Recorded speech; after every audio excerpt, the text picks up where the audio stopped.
Good evening, passengers. We made it through the sizzle. Now it is time to blast off to the Speedbowl.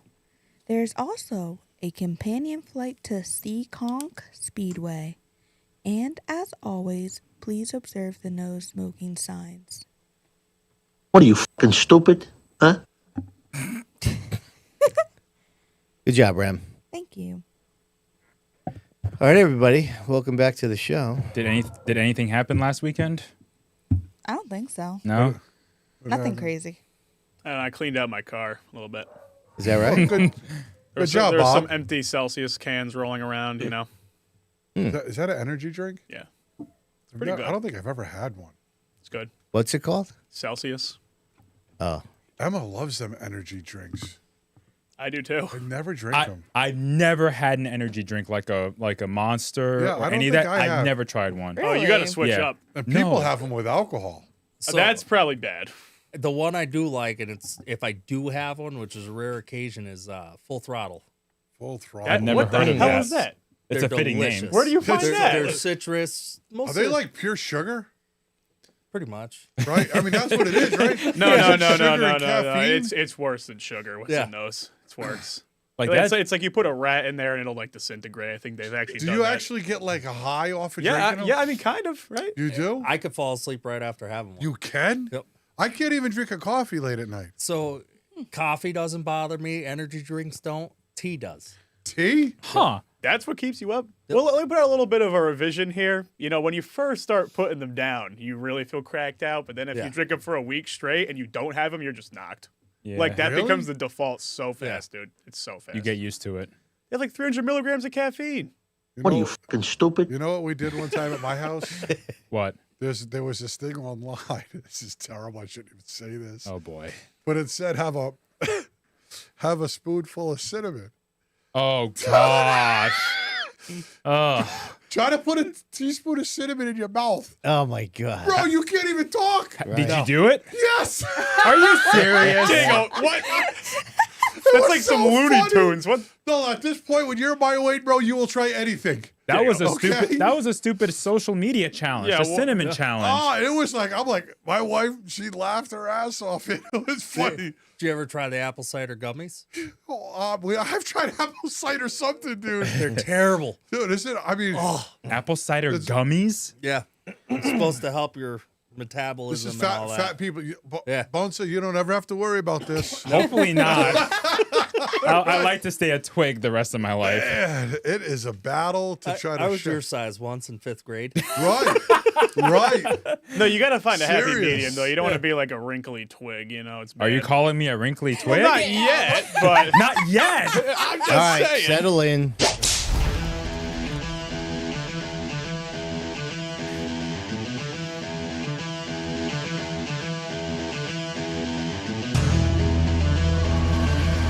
Well, let's start the insanity.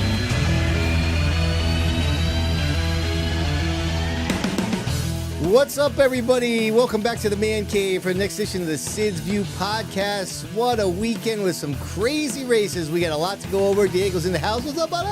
Yeah, man, a little down south racing, watching Stafford from in the trailer. I can't wait to talk about it. All right, our girl Reminator is over here on the controls, ready to roll. Am I going to be the one doing this? You know, I got so excited with all the things that we're going to talk about that I forgot to come up with a joke right here. My bad.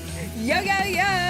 It's a beautiful Tuesday. I'm here with my boys. Let's do this. All right, down in the bullpen, you may not know this. He's got a different name than we're used to. Bobby! Your man Bob back in the house, and let me just say, I think my Pick'em's title defense might already be in jeopardy, but at least the racing was good this weekend, guys. Oh, yeah. Well, we'll talk about the pick'ems later. Don't you worry about that. Bonsa's at the news desk. Where's my super suit? Coming up, the Spring Sizzler cooks up a barn burner, while Saturday was a special day for Andy J. Oh, wow, Rhyme and bars. siren over there, huh? Okay, yeah, well done by you. All right, everybody, if you want to join the party, make sure you go to youtube.com/SidsView/join. Get yourself a membership, $4.99 a month. Now, listen, Diego, we got to talk a little bit about the old membership fees. You know, Okay. we had some people inquire about when they do their $4.99 on their phone and whatnot. It comes up that it's $6.99. Now, that's not the price that we have been promoting, so that was a little shocking. So, these days, when that kind of stuff happens, ChatGPT is your friend. Unbelievable. So I did a little research. You know what happens? What? When you buy a membership on your phone, whether it's the Google Play Store or the app, the Apple Store, they charge you money too. Serious? Yeah, so those are fees that you get when you buy your membership on your smartphone. So what I can suggest to all our members out there or potential members, according to ChatGPT, if you buy a membership from a desktop, you don't get those fees. That's unbelievable. It stays $4.99. Wow. If it makes anybody feel better, and we apologize for that, it's out of our control. But if it makes anybody feel better, we don't get all that $4.99 either. So we get there's fees on our end as well. We apologize for that. However, we thank all of you for supporting the podcast. And as you know, you get access to that live chat. You get to participate in the Who Won the Week segment and the live chat poll. And of course, you get bonus videos every Thursday. And we're going to have some good videos. We've had some great conversations with our man, Adam Gray's in the house. What's up, buddy? How are you? Happy to be here. Yeah, thanks for coming, man. Appreciate it. No one has given us, it's a rare list of people that have given us the old, when am I coming on the pod? I got stuff to say. So we're glad that he has finally made the trip and to join us. Diego, you know how we have to do it when we get started with the podcast, don't you? Oh, what? There it is. It's analog horror.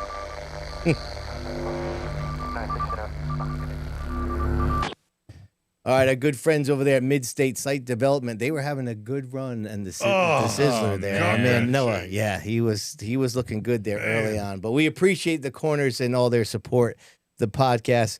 Diego, it was one of those days when I just said to myself, prepping the show with Bonssa, this is the kind of week where we really need to have a question to ask the live chat. You know what I'm saying? Mm-hmm. So I figured let's get after it here.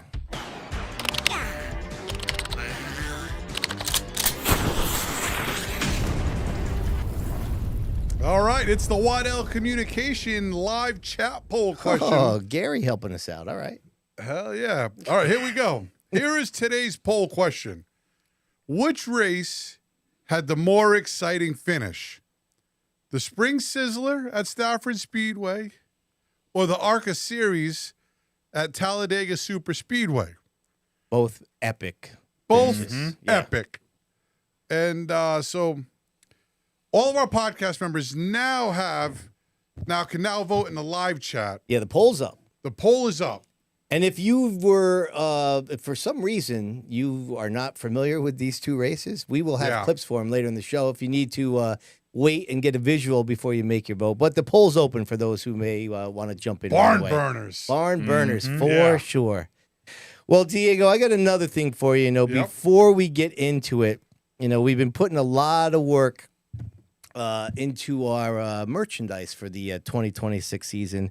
And we are happy to say that the Sid's View podcast merch is now available. We got a Shopify store. Oh, it's about time. This is great. Yeah, and so the Reminator is going to help us here, give us a little view here. We're just going to show you real quick what we got. All kinds of stuff on the site. You want to check it out. We got T-shirts, hats, drinkware, hoodies. We'll give you a little, look at that, huh? Let's just go to the old T-shirt inventory. All kinds of options here. Nice. Did a lot of work. Oh, yeah. We have an apparel guru on the podcast. I don't know about that, but there's some cool stuff on there. Yeah, so there's all kinds of tees. Well, there's one of my favorites. You went right there. Oh, where we at? The gaming one. I like the gaming one. Yeah, the gaming ones are Let's good. show Yeah, 'em. those right there. Oh, yeah, Yeah, I love that. Those are good. Oh, yeah. I like the plate one right there myself. We got the hunting logo. We did a lot of variations. You got the retro stuff there. Oh, give me that sage green, actually. That's my color right there. There you go. So we got hoodies. We're a little bit out of the hoodie season, but we got those available. And we got all kinds of hats going on now. We got all kinds of stuff. So plenty of options if you want to rep the podcast. Hey, Remy, go to the drinkware. Yeah. I got to show something that's really important to me. Which one you want to see, guy? Whichever one that I'm in. Oh, yeah. You want to go to the beer? You want to have a drink with one of us? I got a caricature. That's right. The debut of the Bonssa caricature look at is how here. handsome that son of a bitch That's is. right. So Yeah. all kinds of drinkware. So, listen, big thanks to Diego and Team Critical. They take care of Diego's always taking care of the apparel for the Sid's View brand. And big thanks to Mark Case over at 30 Marketing for the drinkware as well. And you got options there where you can we can deliver it to you at the track. So anybody looking to support the podcast in another way, go to the store and check out all that we have available. What else do we have going on here? Oh, I got sidetracked right there. But listen, I know there's a lot going on. But before we get to the weekly update, one more thing. Let's go down to the bullpen here and check this out, shall we?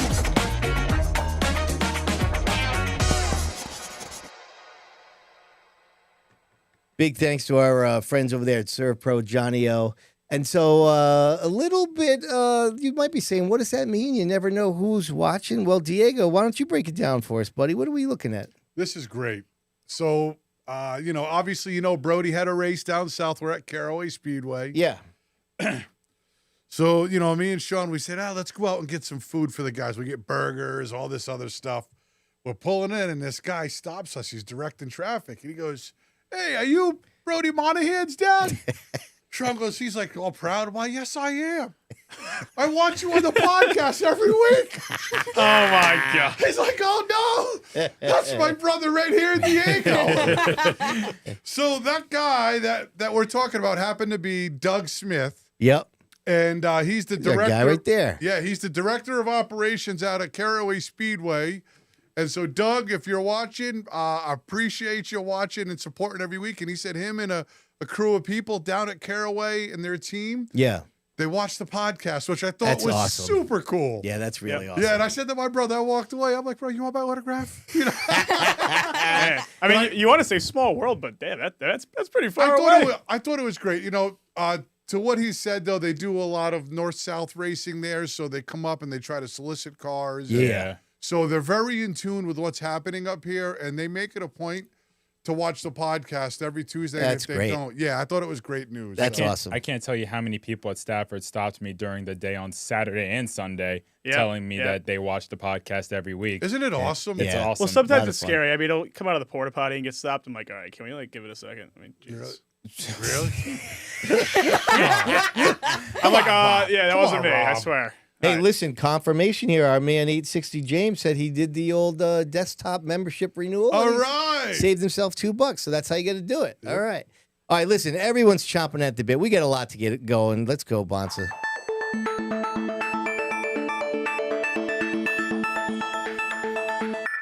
The Dale Hedquist Motorsports Weekly Update, and we start with opening day at Stafford Speedway on Saturday. Mm-hmm. The headliner for that event, aside from the SK Light Modified Duel, was the Granite State Pro Stock Series, returning for the first time since 2021. And Jeremy Sorrell, a former track champion at Stafford, dominated the 75-lap event to claim his first career Granite State win. Probably. Go ahead. That was impressive. He won by a lot. This was probably the only race I did not watch, but I was stunned to see that David Root finished second. Yeah, he looked really good. Yeah. He got comfortable. Dave ran a really, really good race. Coming through the field, he got a little excited with Tom Carey. I was like, David, come on. but man, you come could tell on. it wasn't malicious. He No. was just trying to race, and that kind of stuff is going to happen, especially when you're not in the cars all the time. I mean, Right. very easy to get up in there, and then the things start doing this, and you're like, oh boy, but man, what a great performance by him, and that probably was his highlight of the weekend for him. He got comfortable in that car, and it showed because he was really making passes throughout the field. I think he was one of the few that could really make passes throughout the pack. Yeah, it was fun to watch. To me, I wish it was a better race. There was cars that were running good and then they fell off, like Eddie McDonald. Listen, I know things happen and they haven't been there. And God, have they ever been there before? Stafford? Eddie's been there. Yeah, Eddie, He's but won there. With the he's- pass. Yeah, I didn't know if the pass had been there before. I didn't know how long it's been, but he fell off a lot. A lot of those cars were just What, he was 17, right? The red Yeah. 17? Yep. Yeah, Yeah. the Red 17.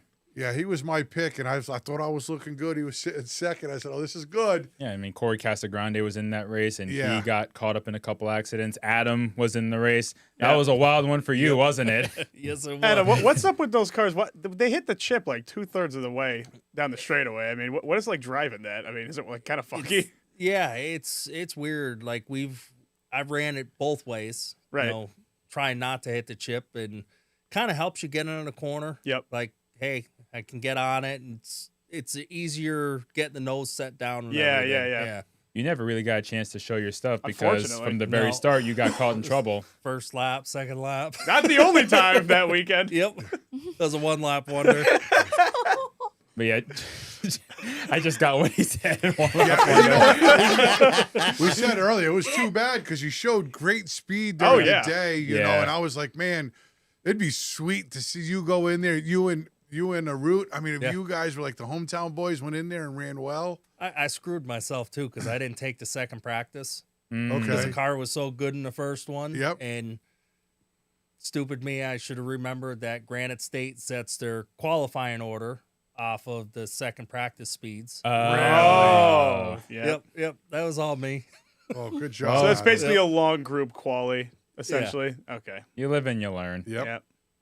SK Light Modifieds had duels on Saturday. The first duel race was won by Nick Anglaise. He held off Chris Matthews in the final laps to win. It was a good win. It was.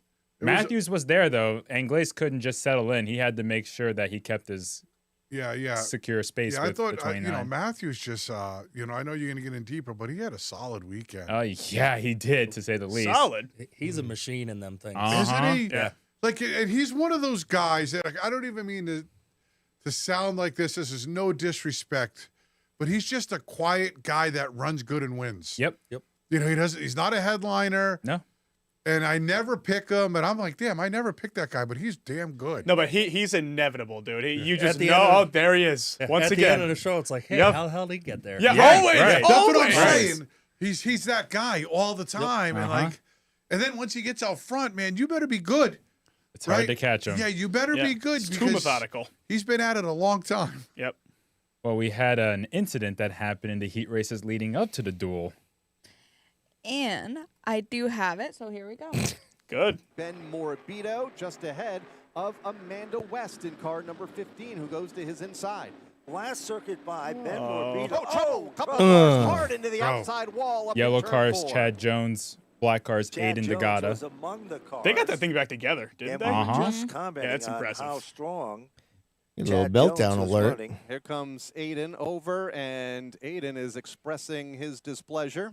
I've never done anything like that. Dude, in the heat. Never. I was actually surprised when he rolled back out for the feature after doing I was too. Yeah, a lot of Yeah. people were, but as dramatic as the damage looked, I think it was all cosmetic. No, I was talking about his actions. Oh, the towards antics. towards the driver. Yeah, I guess that's a good point. I knew the car, when they pulled it away, all the wheels were rolling. I said, oh, they just ripped the body off. Yeah. If they can hammer the body back out and the inner Right. chin, they'll be good. But, I didn't think about that aspect. you know, the 14, I don't know who that is. Chad Jones, he has one or two SK Light starts at Stafford previously. Is that a House Spafco car? Yes, that's a Spafco car. Because it sure looked fast. yeah. And it looked fast at that point. Yes. But, you know, that was just a bad move. It's a Like, mistake. yeah, he hit him. Then he drove over the top of him. Yeah, it didn't back off. Yeah, like I'm not sure. I guess it's easy to sit here on the sidelines and watch, but man, It looked like he tried to drive around. Yeah, go to the high after side. the contact happened, and it was too severe. it was not Like great. sometimes you just have to think about having all four wheels on the car to race, right? I mean, that was early or mid run. You still had a lot of time to get by him, but you know, this is the difference maybe with. I know this will go into a thing about spotters, but for all these youngins that are in the car to be able to say, "Hey, take it easy. You're going to get them here." You don't have to press so hard because that cost him or his parents a lot of money right there. It cost him the It's- weekend because Chad Jones didn't even compete after that. He was not out. only that, but the jig work at Spafco Yeah, is not the- going to be cheap yes. either. I think a lot of it is too. Is a lot of them kids. If you look, that's the only thing they've ever ran. Right. They got out of carts, hopped Yeah, straight into to one SK of them. Light. Right. It's like it's Yeah. almost the most common path now if you want to do open wheel. It happens every year. The car graduates are going straight to SK Lights. I feel like everybody should have to do an enduro race. You know, Yeah. get out there with 50, 60 cars, yeah. and it keeps your eyes open, your head Yeah. on a swivel. Yeah, I mean, it's no disrespect to the kid because he was running hard and running good, and Right. everybody does it. And you live and learn by the sword, and Yeah, absolutely. this week is a bad week, and next time when he's in that situation, he probably thinks a little differently. But It's a learning experience. that's right. Now we go to the second 20-lap duel. After a battle with Sammy Anderson, Dalton, that's a new nickname for him. Dalton McCarthy was able to take the lead with 3 laps to go en route to his first victory at Stafford. That was a great battle between Dalton and Sammy. Did you see him pushing Sammy down the straights? I mean, they Sammy were locked together lap after lap. Sammy was not making it easy. She was Sammy defending. Sammy is not easy to pass. Dude, No. it is so amazing to see her right back on it, though. It really is. After Yeah. how last year went, it was really awesome to see that. I think Dalton McCarthy, I didn't watch the race at the Thompson. Icebreaker, but I know he had a good race there. Those guys have put the work in and brought some really good cars to the racetrack. Last year was a tough year for him, and I knew they upgraded to a newer Troyer type car.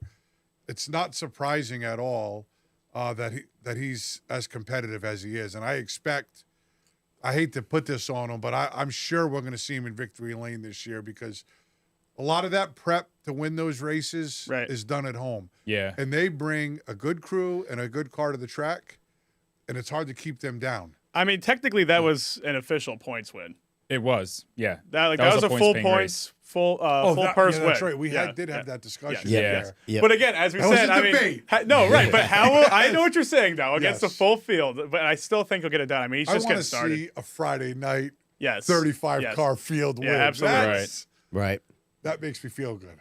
Let's go to the late models, where Chris Buffoni scored a very emotional win less than a week after his grandfather, Tom O'Sullivan, passed away. Yeah, that was really cool. Yeah. Yep. A lot of emotion in Victory Lane. That I was know great. I know you Great came family. up. Yeah, Yeah. you know the O'Sullivans. They're and the extended Buffonies. racing family. I mean, when I first started running asphalt with the carts, Tommy Jr. helped me a bunch. Yeah. And we remained friends throughout the years. I mean, just a great family. Aren't they great? Yeah. They are. And they always, let's just say Tommy, no matter where we're at, always comes and says hi. Yeah. I don't even mean to be like this, but he's run a lot of cars, pro stocks and stuff, but he's a streeter at heart. Yes. He's like you. Yep. He's that guy that's still a streeter at heart. He's done the other divisions, but at the end of the day, if you ask him where he's going to end up racing, I almost guarantee it'll be in a streeter. Yep. And so you always have that common chit chat with guys like him, but man, I feel really bad. I didn't know that his father had passed. Yeah. And, I didn't know that because I wasn't around all weekend, and I'm not too up to date on what they're doing outside the track. And it was only fitting, probably, right, that he won that race. It wasn't easy, though, man. He and Meyer had a really good battle going for multiple It's laps there. Buffoni, right? Buffoni, yeah. But he's been damn good, though. He won last year, right? Yeah, he got his first win last year. He was very inconsistent, I thought. He'd run really good, and then he'd run 5th, 7th, 8th. Then he'd run really good again. And it seems like, they've come this year with something really good. He found more consistency at the end of last season leading into this year, and then they got the new car. And ever since that car left the shop, they've been one of, if not the fastest car out there. No offense, Adam. Well, it's kind of like Adam said, when those guys were running outlaw streeters and all that, they were really good. They were, yeah. Right? They were a really good team. When they showed up at the Speedbowl or Monadnock with their outlaw car, you knew you had to beat them. Yeah. Right? And so it's like when we talked a little earlier, they showed up at Stafford, and I was kind of surprised how much they struggled at first. It's funny because I had, conversation with Christopher and all them, and I'm like, hey, don't sweat it. It took me some time to get this place. Right. When you said that earlier, it made me think about him on his progression. Yep. And it's going like yours. Yeah. Almost. It's the same thing you had said. He's a good mix between Tommy and Mikey too. Right. Like their driving styles. So A lot of late model greats don't get off on the right foot immediately. It takes them a couple years to really set in. Right. And once they do, that's where you got to watch out. And Buffoni might be on his way there. Oh, for sure. But the first completed lap saw some fireworks in turns 1 and 2, didn't it? So, Adam, Oh, wow. is there a chance you want to give us like a play-by-play? I'll give you the video, but You can maybe get into commentary I here. mean, you can kind of see it. Adam Gray trying to get to the bottom in turn 1. Wayne Corey Jr. was there. They're 4 wide coming off of 2. Turn 1 gets hit into Adam Gray. Adam Gray slammed the turn Hard 2 in a while. wall along with the 51 as they somehow continue on. Oh, look at this. Oh, Wait, you're no, helping it's them tandem. back in They're in there. tandem. Happy with Wood. That's a brand new car, too, isn't it? The 51? Yep. Brand new car. Beautiful piece. Man. Yeah, so what happened there from your perspective? Not looking past the end of the hood pins. First lap. Seriously. I mean, first lap. It's not like I filled a hole that weren't there, and it just was a chain reaction after that. Initially I was upset with Josh, and I told Josh, I'm like, hey, I don't want to talk right now. I'm going to say something I'll probably regret. I want to watch it. And that's Sunday afternoon after thrashing on the car all day. We pulled it up and I watched it. I'm like, oh, can't be mad at Josh, but Right. Diego, you in cars, usually when you're in the fence and the guy that's in there with you is typically the guy that did it. Oh, yeah. I've spoken out way too early Yes. many times. But that's tough for you. Yep. Lap 1 with a good car. Yeah. Man, you're just Thing was pissed. phenomenal. So that's what I'm saying. It was You're- phenomenal. Yeah, you're pissed. You're like, Yep. damn it, man.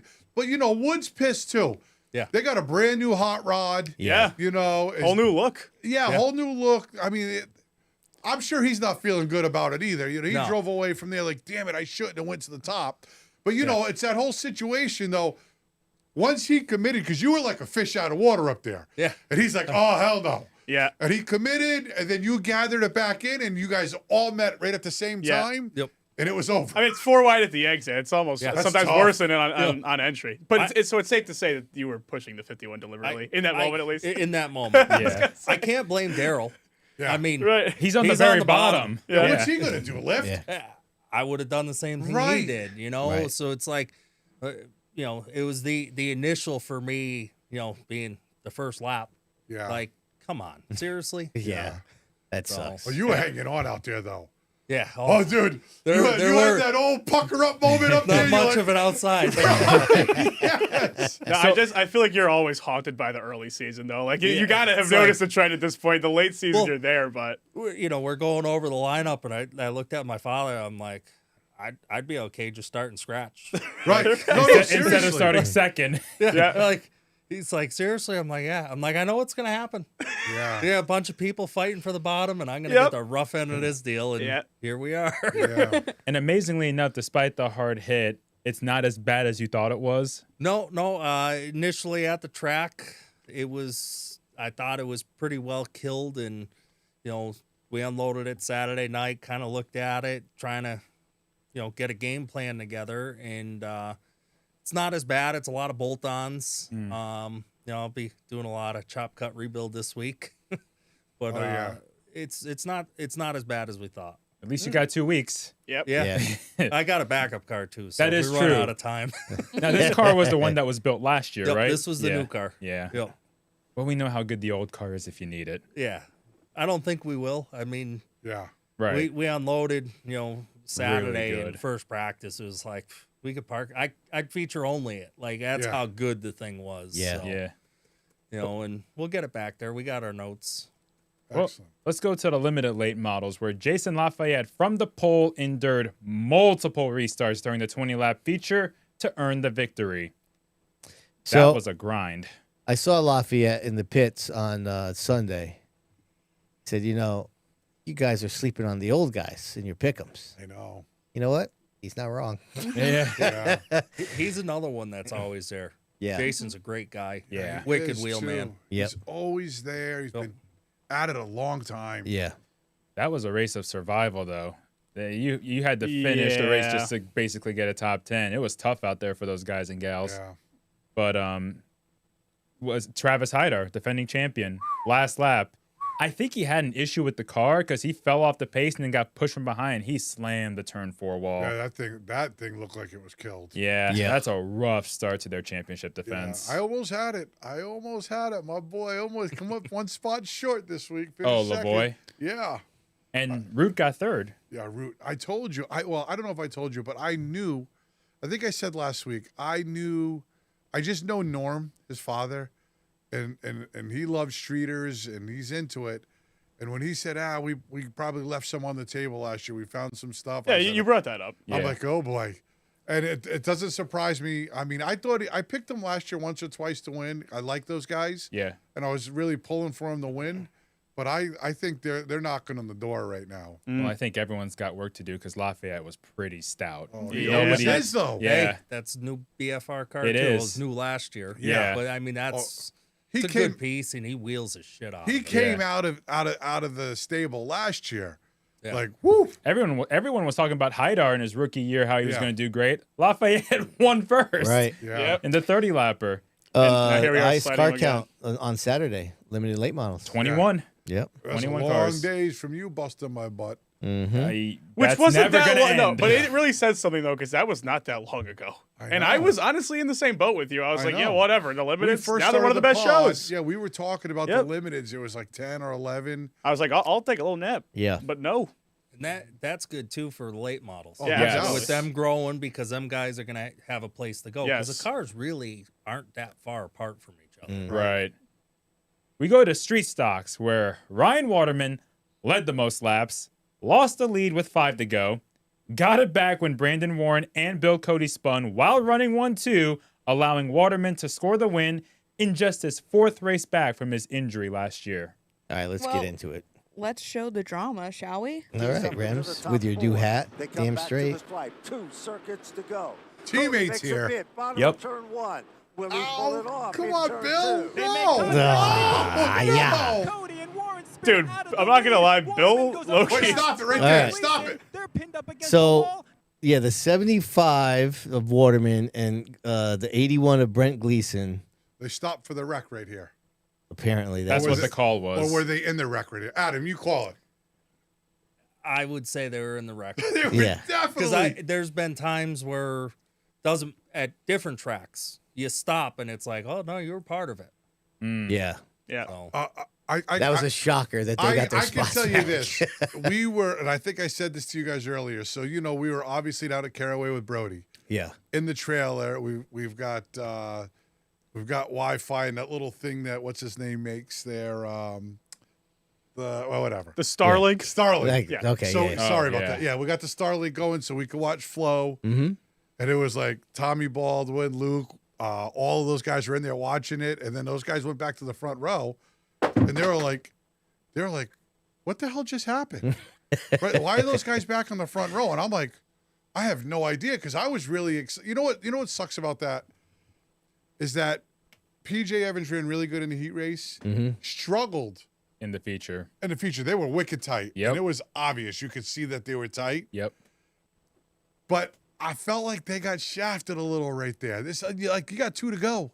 Yeah. He was going to be on the front row of the shot to win, whether he wins or not. Right. Like it was just taken from him right there. That's just how I seen it.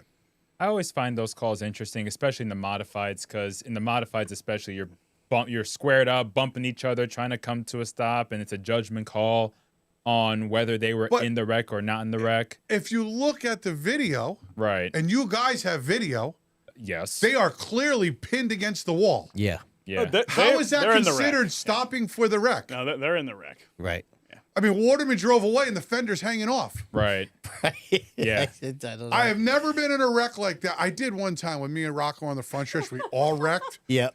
This is no lie. It sounds like you have been in a It wreck was like that, me, San Diego. It Sean, does. Rocco. We all wrecked on the front stretch, right? Everybody wrecked. Parking lot.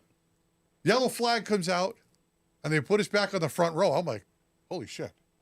my wheel's over here. Rocco's wheel's like, "Whirr."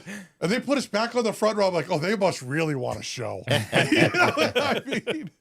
But yeah, I'm not sure what happened there. Things happen, but Yeah, I mean, I didn't I didn't talk to Ryan. I saw Brent, I think, made a comment online that he was kind of shocked that he got a spot. I mean, if you're those two, I mean, what are you going to do? It's Say- like a I mean, gift. you're not going to right. complain. You're not gonna- Take it. you're not- Right. yeah, exactly. You're not going Right, to complain. yeah. That's big for Ryan, though, back in victory lane. I mean, he'd been away for a long time, Yep. only 4th race back, and he was dominant during that race. He almost gave it away. Well, yeah, he was dominant. He does that a lot, though. Like, he was dominant until he wasn't for a minute. yeah. You know, he got out of the groove for a Who little bit. Yeah. was he like throwing shade? I mean, this is kind of classic Waterford stuff, but he was like, "There's a reason I'm here instead of somebody else." I'm Yeah, like, what- somebody in victory lane. What are we talking about? I don't know. Someone in victory lane. He said someone was telling him to be more patient, and he goes, "Well, they're not in victory lane, and I am." I have no idea who he referred to, but it was some nice shade. I had a good run Yeah, with I him did at like it. Loudon. Did Oh, you? really? Oh yeah, you guys we, were battling. We battled it out good for 3rd place. Like, I had a blast. yeah. And he's a hell of a shoe. Yeah. Mm-hmm. he You know, is. I mean, like it was a gift Friday, I thought, but he's really good. You know, there's really not a lot of gifts for him. He goes out and gets every one of those wins. Wherever he goes, he's He's- fast, he's consistent. He's It's like, so- when we showed up, like when Buffoni will show up. Yeah. When he shows up with his trailer and car, you know you got a battle on your hand. Oh, Yep. put him in a Stafford late model. It's so weird to me still that he is so good. Like, you remember when he started? Oh yeah. He was just this quiet dude, right? He didn't have like a team car to admire at the time, Yep. right down at the bowl, and he's like, "Who's this dude? Yeah. Does he know what he's doing out there?" Oh, yeah. And now, like, he's still a quiet guy, but he Yeah. is. Well, an he's not absolute- quiet in the wheel. He's not No. behind the wheel. You Yeah, got he's that not right. quiet on the wheel. So congrats to those guys, man. Yep. Now we go to Sunday, Spring Sizzler Sunday, and Come the on. 54th running of the Spring Sizzler, where Ronnie Williams held off Tyler Chapman and Austin Beers in a phenomenal run to the checkered flag, winning the greatest race in the history of spring for the first time. I mean, like, what a finish. I feel like we should watch it, in my opinion. Like, that's All right. good, Remy. Yeah, why don't we watch?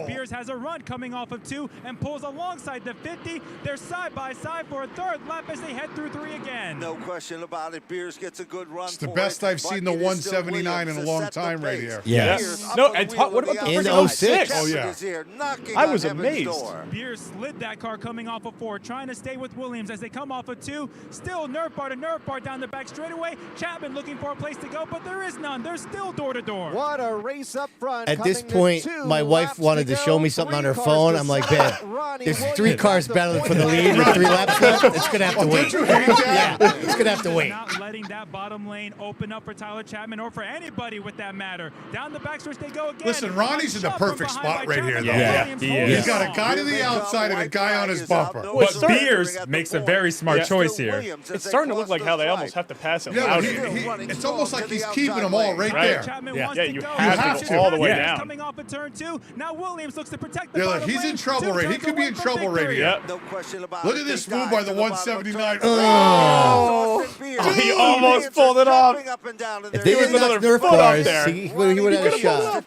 Well, he could have I'll tell monster you truck what, off him too, that's but probably the best Sizzler finish there has ever been. Sid, we talked to a lot of people who've seen about every single one of them, and almost all of them said it was the best one ever. Yeah. That was a phenomenal. How do you finish. Amazing. You can't ask for anything better than that to finish off your opening weekend, 2-day weekend. But to Right. have that kind of finish for that race, unbelievable, man. You know, Ronnie Williams, I'm not sure if he had the best car there, but he did the best driving. Yeah. I say this all the time. It's not always about hammer down, turn the wheel, hammer down, right? Because everybody got good stuff. Yeah. Obviously, the 06 was stout. Congrats to those guys for really just good a run. dominant run. Yep. We thought he was going to pull it off. I'm like, oh my god! And, and Ronnie Silk would get, he'd get out front for a second, and then the 06 would come back and get him. Yeah. But 07 had a nice day too there. Hodgson. Right? Hodgson had a in the great 07 day. car. Yep. Noah Corner Noah was Oh, running. man. had a great day going. Yeah. I felt so bad for Pops, man. I love Big Glenn. Somebody's got to give him a lucky rabbit's foot. Yeah, no Seriously. kidding. Hey, you He's got that right. The worst luck. Uh-huh. Phenomenal races and always right towards the end. Right, and dad continues to go at it, and they're running the business and going back at it. But back to Ronnie Williams, he did exactly what he had to do, even down to the backstretch. Protect. When they all fell back, when Beers fell back, I mean, the 50 was a sitting duck. Yeah. Right? It was up to him. He makes one wrong move, and he almost still got beat. And he did everything right. Well, Tyler gave him the bumper. There was only so much Ronnie could do there. Yeah. Pierce. I would love to hear the in-car radio on Ronnie's. So I talked to spotter Jerry, Ronnie Williams' spotter. I said, how calm were you? Total calm. He probably didn't say nothing. I mean, he probably just gave him what he needed to do and let Ronnie just do what Ronnie does. But, you know, Austin Beers, he's such a smart racer. He knew what Ronnie was doing. Oh, yeah. Well, that's why he went to the top. He backed off That's why he on the lifted. last lap, coming off of 2 to get in line. Well, because he knew the 07 was going to go for it, right? He got to assume, and exactly what had happened. The 07... 06. The 06, sorry, pushed Ronnie up the hill. Yeah. And Austin almost made it happen. Yeah. He looked like he had turbojets there. Dude, for if he was another foot up on him, I honestly think he could have done it. He needed to be a little bit more square on him, but oh my God. Those are great. What a finishes. match. It was so magical. And, you know, we talked about the 50 team, how they were just a little bit off these last couple of years. Yep. But whatever it is, I feel like they've turned the page and they're back. Yeah, the juice. Yeah, I mean, they could be on the You know what's amazing? Did you hear him giving in-car interviews like they're in their long red Oh, flag? that was awesome. Yeah. Right? And Roddy, I don't know if this was during that. He goes, well, you know, the guys missed it on the first half a little bit, but I don't really know what to tell them what to do. But he sounded here and told us, he says, like, I'm not going to pretend like I know anything about the car because I don't know what the hell I'm doing. Oh, he knows. Through. Yeah, and he said that too when he was giving interviews, and I told Adam, like, you just missed it in the first part. We're not good enough. Yeah. And so, yeah, good for them guys. Well, here's just a look at the old tradition when you get the wreath and drinking the milk and. Oh, he was over the moon. Yeah, just good for those guys, and Man. especially because he's a Stafford kid. You know what I mean? So to win that race in that fashion, which is going to be looked back as one of the greatest finishes ever. I mean, just great job. I hope he didn't have any problem with the milk, though. You know, letting lactate. All right. Oh my God. That's a bucket list win. Oh, yeah. Isn't it? Yeah, for sure. 100%. Yeah. No, and this is such like a TV nerd thing to notice, but on that last, out of 4 coming to the checkered, the stand that the turn 1 cam was on was shaking a little bit because there were so many people jumping up and down. Yeah. Oh, everyone was at their seats. Yeah, everyone was up on their feet. Yeah. So magical. And I got to give a lot of credit to Stafford because that delay during the race sucked. Yeah. But they did it right. Oh, yeah. They did it right. It took a long time because poor Izzo, his oil line split. And he just dumped oil all over. Yeah. And he was having a good day, too. He was top 10. Yeah, he was running well. Thankfully, that was under caution. Could you imagine if that was under green?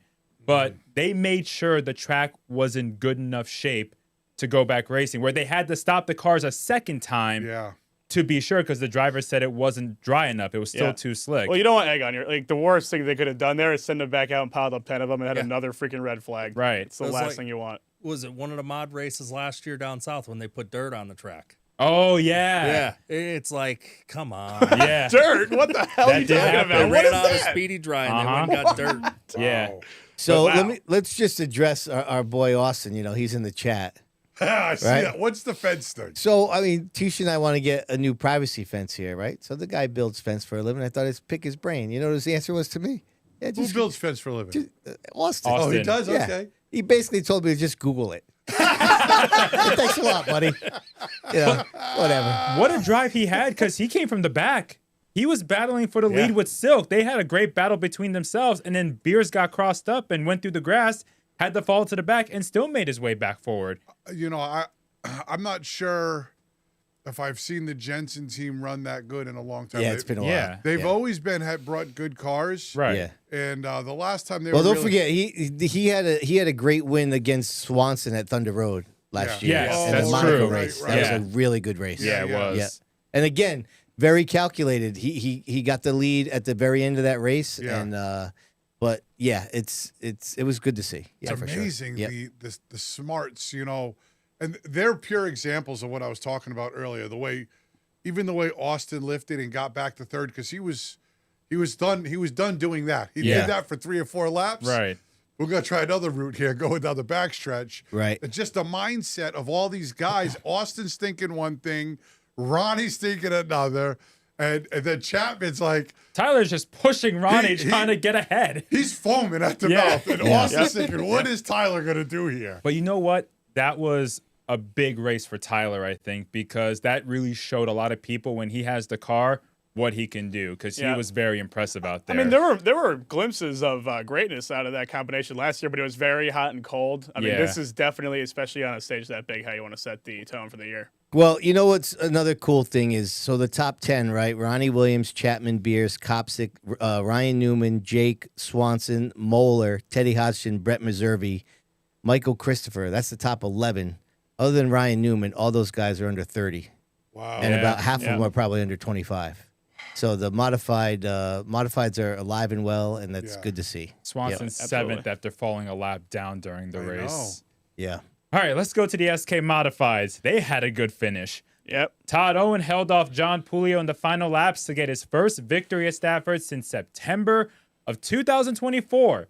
Now, with 12 laps to go in that feature, the top three of Mike Christopher Jr., Marcello Refrano, and Keith Rocco were involved in an incident after Christopher lost a radiator hose in turn 1, causing all three drivers to lose control in the water. Christopher and Refrano wound up in the wall and out of the race because of it. Yeah, that sucks. That was your pick, right, Refrano? Refrano. Yeah, he was good. He was looking good. Yeah, I had Refrano, and I'm like, damn, I but the sad part is there was 3 really good cars there that got taken out. That would have probably been, I would have taken one rack up to put on a barn burner. Oh yeah. 100%. Not that there wasn't. Yeah. But, it's just too bad to see that happen, really. A lot of wrecked race cars there. But that's a huge win for Todd. He desperately needed that win. Big Last win. year was not a good year for him at Stafford. He looked good, though. He did. He looked real good. Now, was he the fastest car? He said it. I wasn't. Yeah. But he looked good. He wasn't a chump by any means. No. Right. He ran really well. No, he was strong. Oh, he was in the top 5 the whole race, basically, right? I knew he was good in the heat race. When he went and took the lead and then kind of like drove, I think somebody was with him, but he was strong. Yeah, he was strong in the heat race. Flannery was running strong, too. He was right with me at one point. All of the, Owen-aligned cars You had know what good it seemed days. like with Flannery? It just didn't fire off well.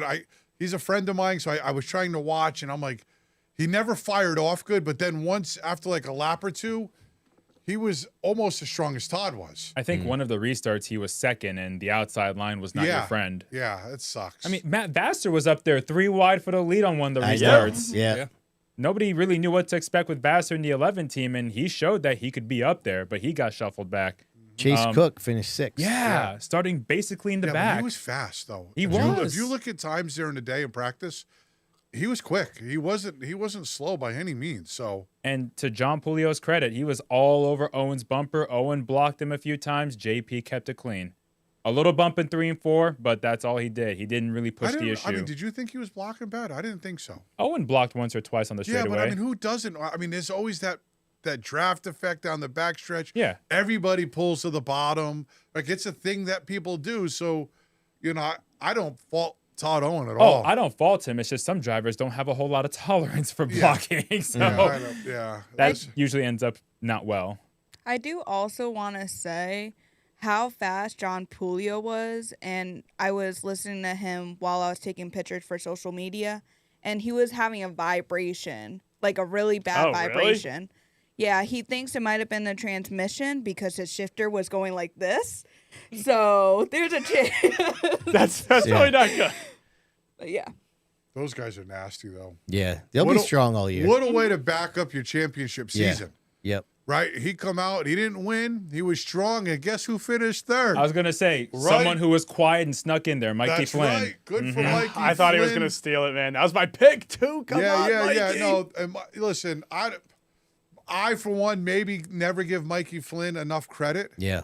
But those guys are strong. Oh, for sure. And he races a lot. They race open cars. They race, the 604s at Thompson. They're going to the Speedbowl this weekend. We see him on Monaco 4 or 5 times That's a year. what I'm saying. Those guys put the work in. They spend the time. They spend the money. Yeah. It's just not a fluke that Mike Flynn got really good at Stafford all of a sudden.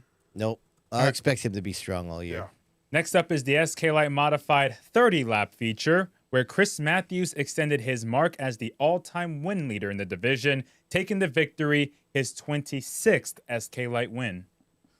Crafty veteran. Yep. Getting it done. We talked about it earlier, bro. Yeah. He just appears. He just phases in. Yeah. And he's fast. Yep. Yeah.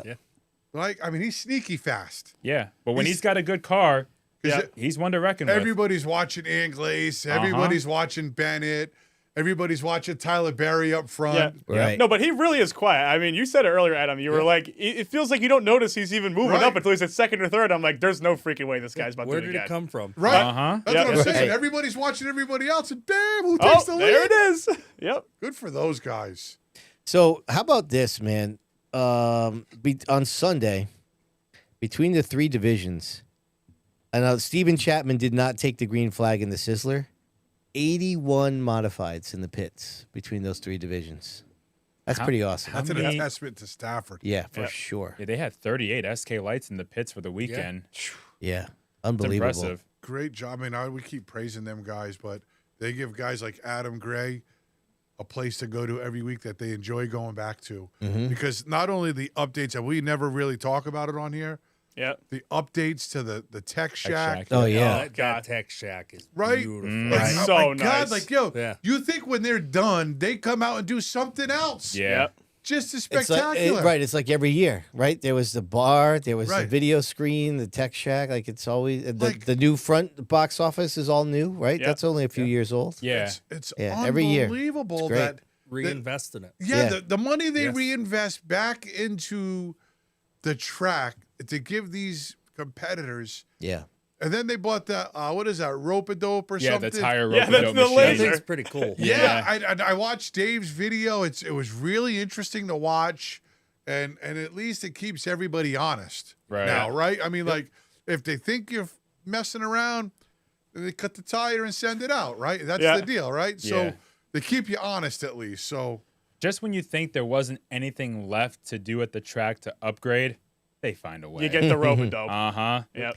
All right. What else you got? Continuing the Dale Headquest Motorsports Weekly Update, we go to Lee USA Speedway on Saturday. The American Canadian Tour saw Gabe Brown lead the most laps to score his 7th career win. This guy. Either I picked the wrong race or he won the wrong race. Wait, Gabe Brown. Did I write that name down? I think yeah, but not for that race. Okay, wait. Don't say it again, Bob. Yeah. Keep it in this time. yeah. I mean, listen, he's a winner. On that He, deal. oh yeah. Man, 32 cars. and the Yeah. car looks good too. Yeah. Yeah, his cars always look They sharp. had a huge field for that race. And then the Pro All-Star Series North, Brandon Barker, who has competed in past North for 11 years, claimed his first career win. After Gabe Brown 11 finished years? second. Yeah. Yeah. How awesome! So Yeah. What's his 1-2. name? Brandon Barker. Congratulations, Brandon Barker. That's So great. 1-2, they finished reverse from the act race. He finished second to Brown in the act race. Yeah. Wow, that just goes to show that's like a Verricchio story right there. Mm-hmm. 11 years. I don't know if I could have lasted 11 years I with no wins. couldn't. Right? Like, how do you stick with it that long? I mean, because Yeah. I mean, at some point, winning's important. I know you like to have fun, Right. but when you're not winning, it's not fun. It doesn't become fun. Right. He's won some of the open shows at Lee and stuff. Oh, has over he? the years? Yeah. Yeah. But that first pass, Yeah, Series that's Yeah. great, man. Yeah. Good for those Yeah. guys. Did you ever race at Lee, Adam? I did. That track, it's tough with the surface, isn't it? The first time I ever raced there, we went with the street stock. I started like 18th and I won. Nice. Oh, yeah. And then I didn't go back for many years. It was always I got 100% win ratio. Yeah. Right. When we took our little vacation, we did some racing up there. We actually took our late model and ran. They had a division that I was close with. Had a couple good runs. It's a cool track. Yeah. Very abrasive. Yeah. Rough on tires. It is a driver's track. Yeah. Now we go to Caraway Speedway down south where Diego was for the Cars Tour Pro late model race where Brody Monahan earned a season best 4th place finish, giving him back-to-back finishes of 6th or better. I'm not sure the points weren't updated last time I checked. don't know. Like, I was trying to calculate them. He's up there. He's either third or second. Yeah. Right. And so I personally thought it was maybe one of his best races up to date. And that's even better than New Smyrna. Where did he start? He started 10th. Okay. We fell back to 14th or 16th because there's no outside groove. Uh-huh. Had to force his way in line and then just meticulously picked his way through the field and passed some really good cars. so proud of him at the end of the race, and we probably had a third place car. Connor Jones does Connor Jones things and pisses you off. Like, I was to the point, like, just because I'm his uncle, I'm like, wreck his ass. I don't even care if we wreck. Just bury that dude as far as you can in the fence. That's why he drives and you don't. And I'll just go out and get on the plane and be happy as hell. It's like a win for me because I'm sick of him, but that's not Brody's style, and that's not what Brody does. Yeah. And so we finished fourth. All four wheels, all the fenders and quarters. What would your brother have done? Oh, I'm sure he was loaded. Listen, I'm on top of the hall because they have observation decks. I forgot Connor Jones's team was like one stall over, and they're all standing up. And the profanity I was screaming when he was, and I'm like, I was ready to Jimmy Superfly snooker these guys off the top of the trailer. And I was getting pissed. I wasn't even driving, But yeah, congratulations, Sean and Brody. It was a great run at Caraway. I'm just glad you don't drive those cars. I know. That's why I don't race at all. Yeah. Oh, allegedly. Let's go to Talladega Super Speedway. On Saturday, they had the NASCAR O'Reilly Auto Parts Series race where Patrick Emmerling was driving for the Sieg family and finished 16th. And Corey Day won the race, his first O'Reilly win. I know this is going to be off the topic a little bit. Did you see who was helping Corey Day? I didn't watch the race. Kelsey. Yeah. Oh, yeah. I did see that. He was doing the fuel stuff. I'm like, this dude's involved in everything. Yeah, I did see that. And he was running the victory lane, hustling. Now he's a NASCAR winner. Yes. He's covered all the bases, similar to What's MJ. Stephen A. Smith got to say about Right. that? Hold on. Let's not get ahead of the agenda here. We'll get to that later. Now we go to the ARCA Series. Andy Jankowiak went 6th to 1st on the final lap, making a 3-wide pass in the tri-oval to earn his first career ARCA victory. Gio Ruggiero finished 5th after leading the most laps. Well, should we watch? Yeah, I'd love to relive that one. Does she have too big a lead, though? That's the key. That's Robusto leading. Yeah, There's a lot of too bad. slingshots. Look at that. And She then got way out front. Yeah, and then Will Kimmel got by her Can't do it. with Gustine, and then there goes Gustine. And here comes Cletus. I mean, this is ridiculous. These ARCA cars drive like crap, dude. Andy J's behind Cletus, who almost takes himself out. That's a double yellow line. Cletus with a 71 coming along the outside. Andy J in the 71. That's a great win, man. Yeah. No, I mean, don't get me wrong. Absolutely awesome that he won it, but it does kind of suck that for a lot of people now, Andy J will just be the guy that made Cletus not win. Yeah. You got to think about it. I mean, how many people? Cletus put the big block on there. Oh, yeah. Might have cost him the win. I don't know. He's lucky it didn't cost him a car. He was heading for that was infield close. quick. Yeah. But that's awesome for Andy. Yeah. He's been doing this for a while, and he just grinds Even and Andy grinds. Seiss. Yeah. Seiss has been at it, man, putting the work in there. He moved down there, runs the team. It was a big day for him, too. Jacob Perry's down there helping them out as well. Yeah, good for those guys. Well, Diego, whenever Andy J is on the mic, we have an opportunity for something like this.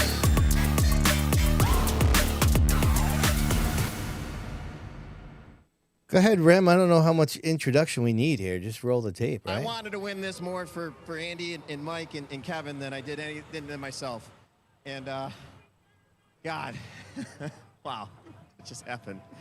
Did it just happen? It did just happen. I'm going to wake up in a minute, right? I've done this before. I just always wake up. I mean, he's just... That's awesome. He's such a likable guy, but he also, likable.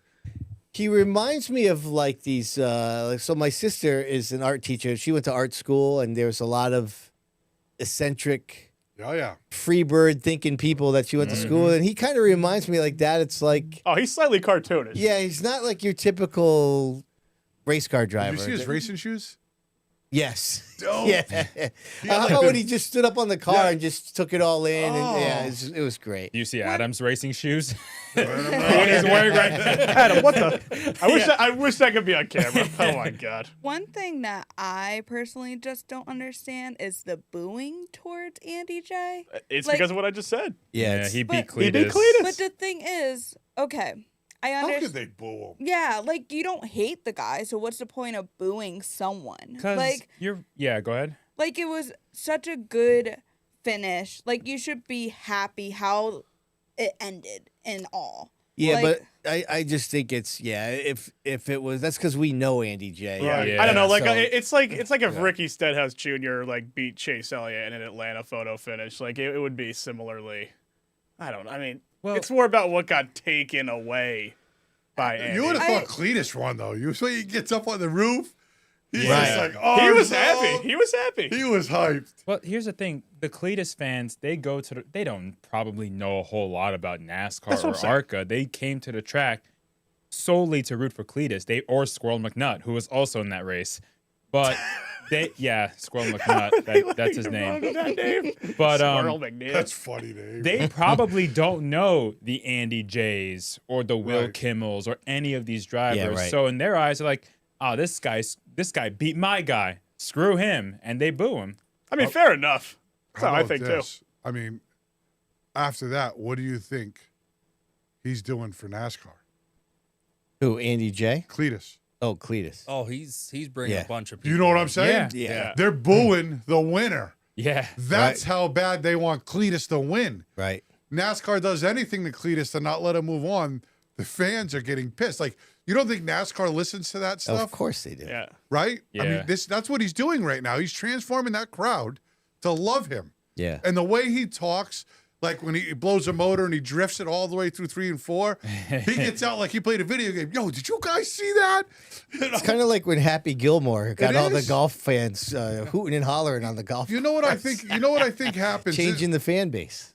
What I think is really impressive about him, and this is just my take on him, he acts as if he was me and you. Yeah. Yeah. Oh, 100%. Right? It's not about running off the sponsors, and he is just without a doubt, so in the moment, acting like a normal guy that puts his pants on like we He's do not every day. polished. Right? He's He's not not polished. politically correct. He's a personality first, and then he's also a driver. It's not like he's made to be a driver. So guys like me, you, we can relate to him, and you instantly become a fan. Yeah. If that makes sense. Do you know I mean, what I almost feel like Andy J's like that. Obviously, but nobody knows him. Right, exactly. He doesn't have the following Cletus does. Oh, Right. but Andy J is on the same level. Yeah. Do you know what Cletus said in his interview? He said that's the most fun I've had with clothes on. That's what he said. Right? He did say that. I'm like, Yeah. this dude is That's a Wait, great he quote. said that? We gotta extend that quote. Oh, We yeah. say that. God damn. All right, let's go to the Cup Series on Sunday.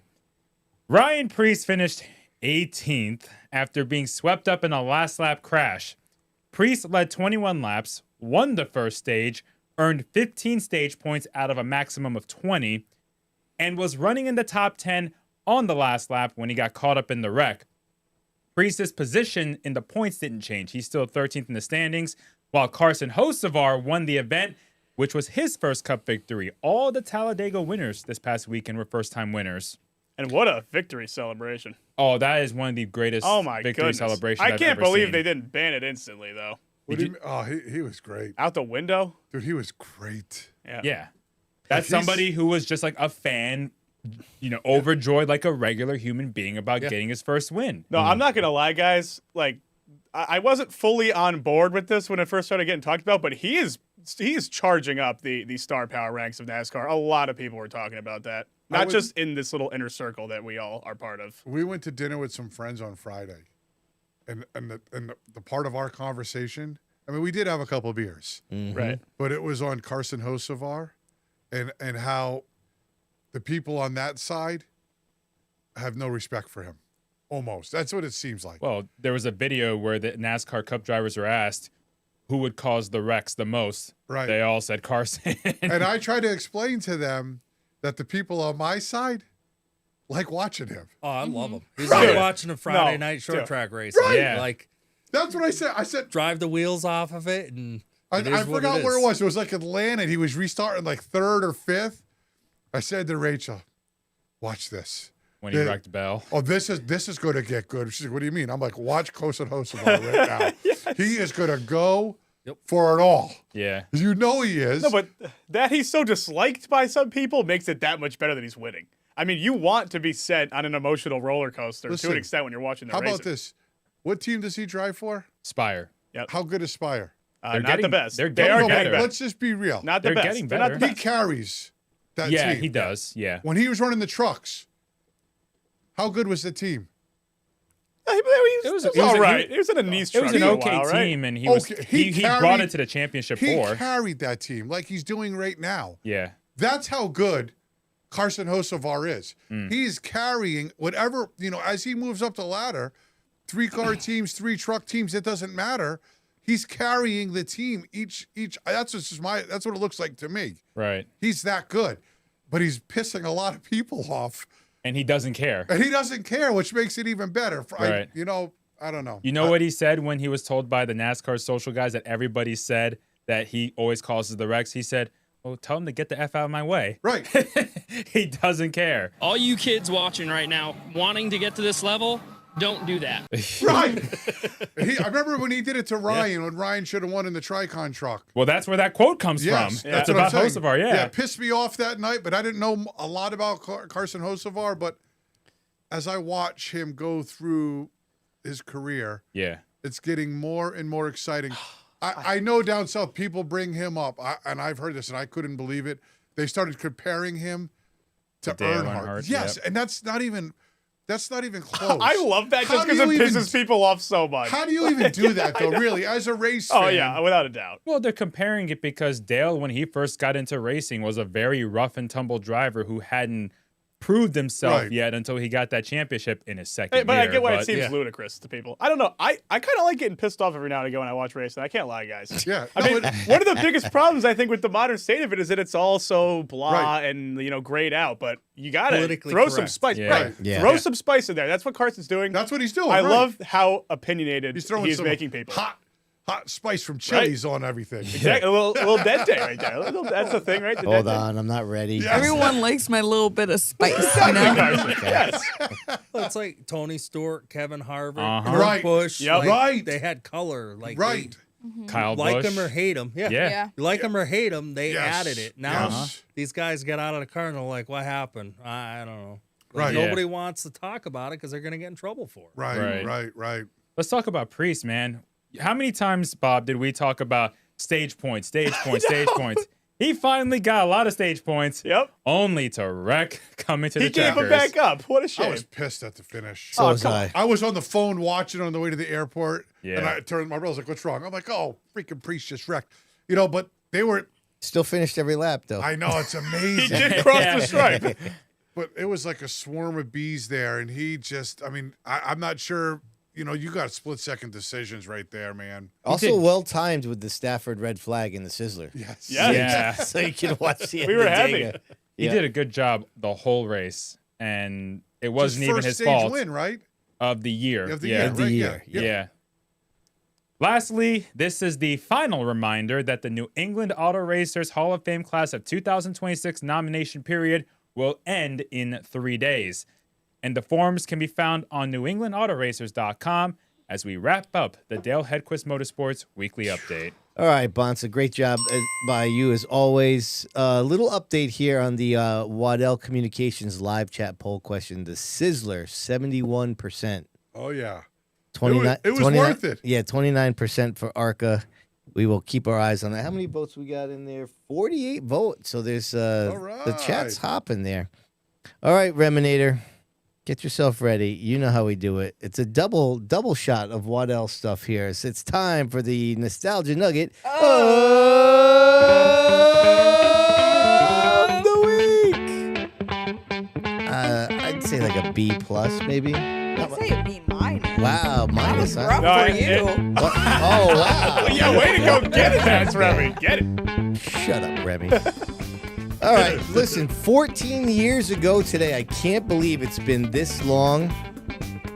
14 years ago today, Josh Galvin flipped on his side in the street stocks at the Speedbowl, slid down the backstretch, stopping against the wall in turn 3, then hustled to get out of the car, which was now on fire. It made for one of the most watched Sid's View episodes of the year back then in 2012. I watched it yesterday. The whole incident had a bunch of early elements of Sid's View, which I thought would be kind of cool to watch. Remy's going to cue it up here.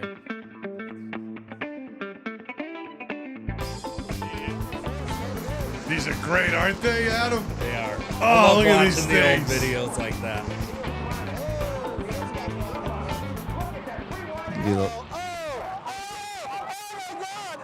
I used to scream right into that mic. Don't worry about overmodulation. Dude, the waveform's just a straight line. I can't believe it stayed on its side like that. Get him out of there. There's flames under that car. Holy crap. This is so good, Sid. I know. Is that flames? Yeah. Yeah. I believe that's Bob Lord running over there. Get him out. The great Matt Buckler on the mic. There's Tapley running over there. Oh, that's Tapley? Yeah, that's Tapley with Josh right there. Okay, so here's some elements. You got a touch of the graphics. Okay, little slow-mo. That was a big deal back in the day when we threw down the slow-mo. Oh, yeah. No, for sure. Let's drop the scroll there so you can see the killer graphics. Oh, wow. Yeah. Bob, you would flip your blank if you saw this No, live. but it's so. Oh, no, for Yeah, sure. yeah, that's when Tisha was in the stands every week with me back then. Hell, I might have been there. What year did you say this was again? 2012. Yeah, I was going a lot. That way mix in a little driver audio. Oh, yeah, you were stepping it up there. Oh, yeah. Little slow motion replay again. Super slow-mo this time. That 480i. You, can You see like it. that, right? Yeah, it's good. Zoomed in slow-mo. Hold on. We got a couple other elements coming at you here quick. Go scroll back up there for you. So the Gleason brothers, they used to have radios, right? So I'm calling one of my guys out in the pits. Are you over there where they were with the Galvin's car? I'm about as close as I can Oh, I love the transition there with Yeah. the overlaid audio, though. That's pretty sick. I mean, this is basically what we do with Waddell radios now, Right. but back Yeah. then it was new. And then we found out that we were interfering with Tapley's channel, so we had to stop doing it. Oh, really? Yeah. That's so funny. And then this is just an early Webby cam where Phil Evans is talking to people during the red flag. So he's got to jump in. So anyways, you're good there, Rems. I started watching that and I was like, oh, look at all these old Right. school elements of Sid's View. I was That's digging it. cool. But as I brought it up to Diego, when I told him what the nostalgia nugget was, he's like, yeah, that was 14 years ago? Yeah, it's unbelievable. It's amazing man. how the time flies, yeah. All right, down in the bullpen. Let's keep it going.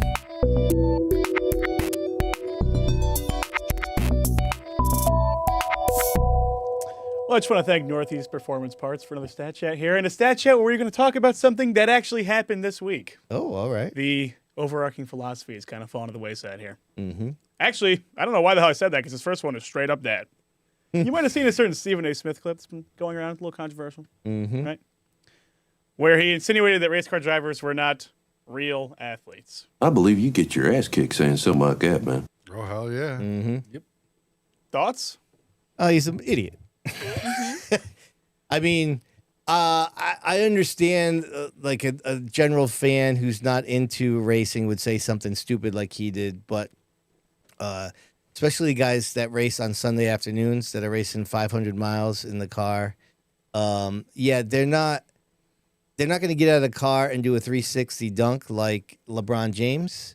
But there's no saying LeBron James can go in the car for 500 miles at Talladega. So it's just a different sort of part of athletics.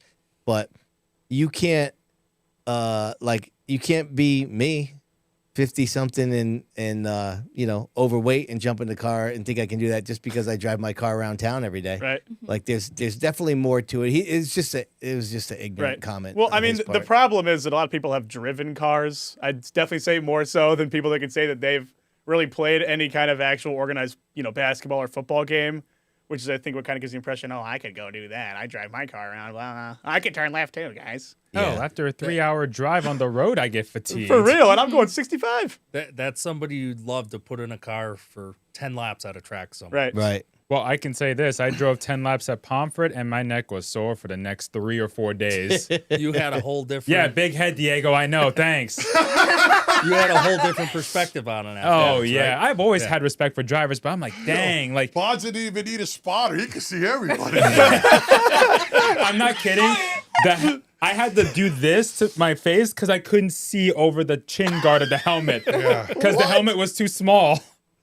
Well, I think in racing, it's like any sport. You might go to a high school game. You might have a couple star athletes and a couple people that are maybe not such great athletes trying to do it.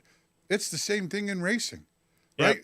eye-hand coordination has got to be good. Yeah. Split-second decision has got to be good. Stamina has to be good. Yeah. Like the pressure that is put on during an actual race, I don't care if it's a Friday night at Stafford. Yeah. The pressure to perform, to have everything go right, you become an athlete. I don't care what you say. I mean, even if you want to, like, what would allow you to measure whether something is a sport or whether something makes you an athlete? I mean, these guys have insane calorie burn after a 3.5 hour race. Mm-hmm. You're losing 10 pounds of water weight. Right. Out freaking sweating. I mean, by what measure would it not be, some kind of physical excursion? I mean, I don't see how you can classify it as anything other than that. And think also about like the heat conditions. Right. Like, Yeah. It's brutal. I would be dying. Like, just it could be 60 and I'm like, Yeah. like I don't understand. Maybe he just needs to watch a little more racing. No, he needs to sit in one. Right. He needs to sit in one. One of the summer races last year when it was like 100 degrees and we raced in the sun. Yeah. I weighed myself that morning for ha-has. I lost 16 pounds. Wow. There you go. Yeah. In a 30-lap feature. I lost 16 pounds. I put the thermometer in the car afterwards, like got out into the pits and checked. It was 164 degrees inside that car. Yeah, I've done it where I've sweat through my underclothes, right? Your fire suit and the seat is wet. You feel it. You felt like you just got out of like the whole seat is wet. They're like, no way. I'm like, yes. Well, the thing And about then the seat cover gets wet. Yeah. And the aluminum gets hot, and it's just Oh, you're steaming. yeah. You're like a lobster in that seat. Yeah. Well, it's brutal. The thing about the race cars, you don't want any air getting inside of it. No. It slows you down. So they got you seal off the cockpit as much as possible so that air goes around your car, and that just makes it even hotter. Yeah. When I ran that modified a couple races, I'm like, this is nice. It's like having AC in this. Oh, you got a nice open net in there. It's good. Yeah. Yeah. I mean, again, I don't dislike Smith. I think he has some funny segments, but I would like to see him casually do it. Well, look at a guy like Mark Martin, who raced into his 50s, and how much he worked out, and how much muscle. The dude had a six-pack. Like, he was ripped. Look at Carl Edwards. Have you ever seen Carl Gio Edwards. Ruggiero? Oh my Gio's God. jacked. So Gio was a little guy.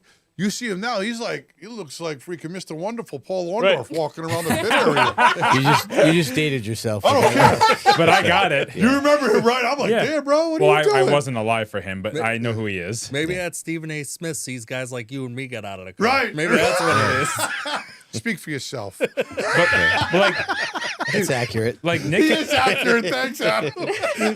dude, Nick Anglaise posted on Facebook off his Whoop, his little wrist Fitbit type device, about his heart rate and such during the 20-lap duel.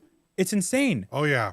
Like, it's insane how much they go through. If you haven't done it, and Adam could test this, when the pressure is on, like that situation with Ronnie Williams and Beers, I mean, like, heart rate is through the chest. Yeah. Right? Eyes are popping out of your head. Yeah. And you're at the end of a long race, man. You are like really putting You're drained. You're drained. Yeah. And you got to find another gear right there for the last 5. And you're like in your head, I got 5 more to go.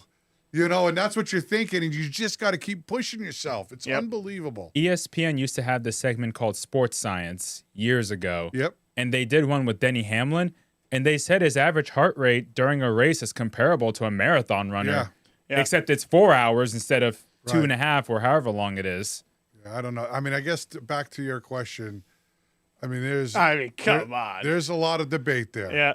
Right. And if for somebody that just, I like Stephen A., but I like listening to him because he's kind of funny. Like, he don't care what he says, just like this. Clearly, right. Clearly, he does not care what he says. And so that's what I do like about him, but I think he's wrong here. Yep. Call him up. We'll get a rent-a-racer for him for a week. Yes. If you're going to call him, can you at least defend the talking point? Because the most annoying part of that clip was when the guy said, well, you got a point there. Does he? No. I mean, what the hell was that? Yeah. I can't believe he just rolled over like that. It's easy to talk when you haven't done it. Right. Yeah. I got one more for you guys. Hit it. And then hopefully my computer lives enough to read my picks off. You just got to keep living, man. Livin. Damn right. You hear that, laptop? All right, here we go. with open mod events kind of falling to the wayside around our area, what do you think the future of the Spring Sizzler might look like?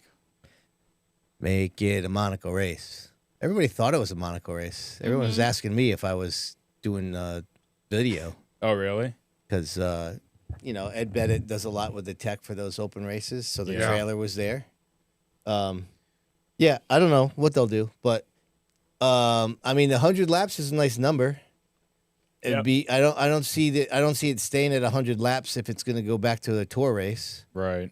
I feel like it's tailor made to be a Monaco modified race, but obviously I'm partial to that. But right, how many cars did they have? 25, 26? 26 were at the track. And so there was the thing is there was quite a few big names there. Yeah. With Johnson, Silk, all these guys. I mean, Yeah. could you imagine if they decide that we're just not going to run that race anymore? I hope that doesn't happen. But that race used to get in the 30s, right? The previous few years, they were in the mid 30s, roughly low mid 30s, consistently. Why do you think the count's down? Why do you think it was down a little bit? I just feel like a lot of the guys in the area that would traditionally run those shows are committed to tour. Yeah, either the Monaco or the Wheel and Tour the cost today. Maybe? well, Emmerling was down at Talladega. That's right, yep. So he wasn't there. Yep. But you think about it. There's only 25 cars. How many of them cars are quality? 20? Really good quality. Yep, a lot of 20 them. really good quality cars? Yeah. I know. Years past when there's 30, 35 cars, there's still only, 20 quality cars. Oh, yeah. I mean, it obviously you're didn't right. impact the quality of the race at all, Yeah. but it does get to a point, like if it were to dwindle a little more next year or the year after, where you think, all right, like let's say it was a Monaco race. I mean, you'd probably get almost all the same guys, then a couple more that are, running along with the series. I mean, it's going to be a question that they're probably going to look at, I would think. It's always bothered me that Bonsignor, Craig Lutz, Right. like why don't they come run the Sizzler? Like, okay, it's not a tour race, but like, do you have to just do tour races? Like, it's Right. still the Spring Sizzler. And that's how they always have been, though. Yeah. Those guys. Yeah. For the most part. I mean, Yeah. that's basically what Hirschman's doing this year. Yeah. Right. Yeah, Hirschman wasn't there either. Yeah. Right. I don't know, man. I don't know.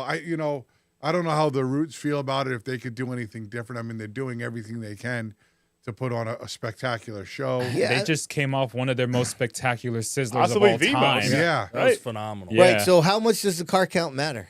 Right. We're Right. talking about how the car count's down, but we were also talking about how it's the Yeah. greatest finish we've ever seen. Yeah. So I mean, I'm sure does it'd be it matter? just fine if it continued being an open mod. I don't know. It's just that whole thing. Like, you get excited when there's 35 mods Yeah. You do. there. You just get like Right. this little good feeling inside, Right. that makes you feel good. And even if 15 wrecked, It's You just know- Yeah, the you're thing like, is- they were all there. I saw them all in the pit party. Right. The thing is that when you go to like a touring series or something like that, there's always a trade-off. You're going to lose some drivers, you're going to gain some drivers. So I feel like a lot of that ends up evening itself out anyways. right? I'd rather have short car count and quality cars. Yeah. Yeah, I'm with you. Yeah. A lot 20 less wreckage, a lot more racing. I want to start up front and let those guys start in the back and give me a chance to get away Right? for a minute. But like we talk about a small field, 26 cars is Yeah. still a full Yeah. field. Yeah, I that's mean, a good really, field.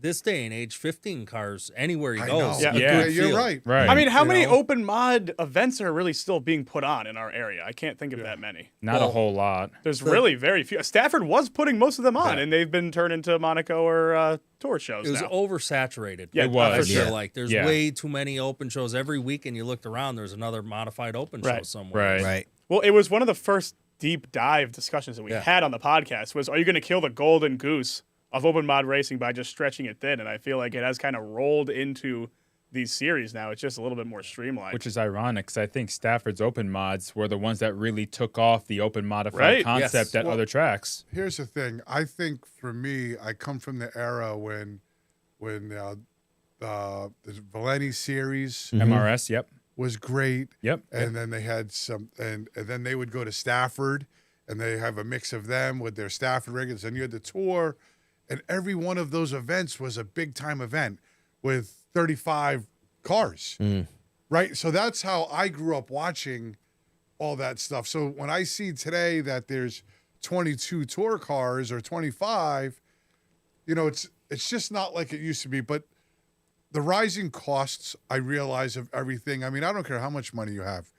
At some point, you got to say enough is enough. I mean, you set a schedule, and this is what we can run. Especially some guys that maybe had went to Martinsville. They said, "Hey, if we go to Martinsville, we can't go to the Sizzler, Right. but we really want to go to Martinsville, right?" So you have to make that choice because there's just not enough money in the kitty Right. to do it all. No, and another thing we talked about, like how much does a purse really matter to a driver, right? And with the Sizzler, like there is no points; it's just purse. I mean, if you're committed to wanting to run a full tour schedule, maybe run for that title, you think, all right, like at what point is this eating into a little, maybe like the margins where we think we could run a little bit better on the a tour side? Yeah.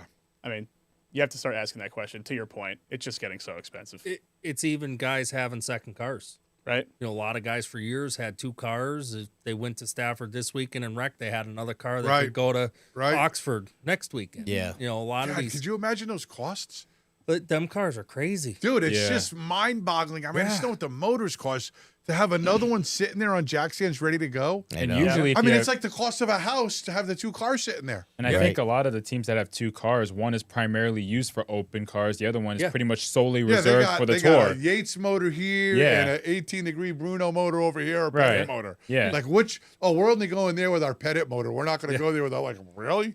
I would like to have one of them. Think about the price of just the tires. Right. I mean, eight tires. Everybody bought at least 8 tires. Oh, yeah. The fuel and the gas hauler to get way there. up. Yeah. The gas in the car, entry fees. I mean, it's like you said, you got to pick and choose. Hey, this is a bucket list track. I'm going to go there, and I'm not going to go here. Right. So a couple racers in the chat. Austin says leave it be. So just have it be the Stafford Open race. Yeah. And then Zachem says, to your point, there's only so much money to go around at times, right? Yeah. Well, that's the stat chat, people. I wish we could come to a conclusion, but we're going to have to wait another year. All right. So we will. Good job, bro.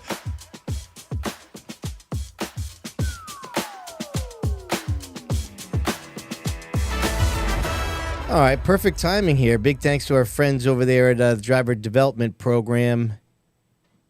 Diego, did you know the podium finishers at the Spring Sizzler represented champions at the touring level with Austin Beers, who was the defending NASCAR modified champ, and Ronnie Williams, who was the 2019 Tri-Track Series champ.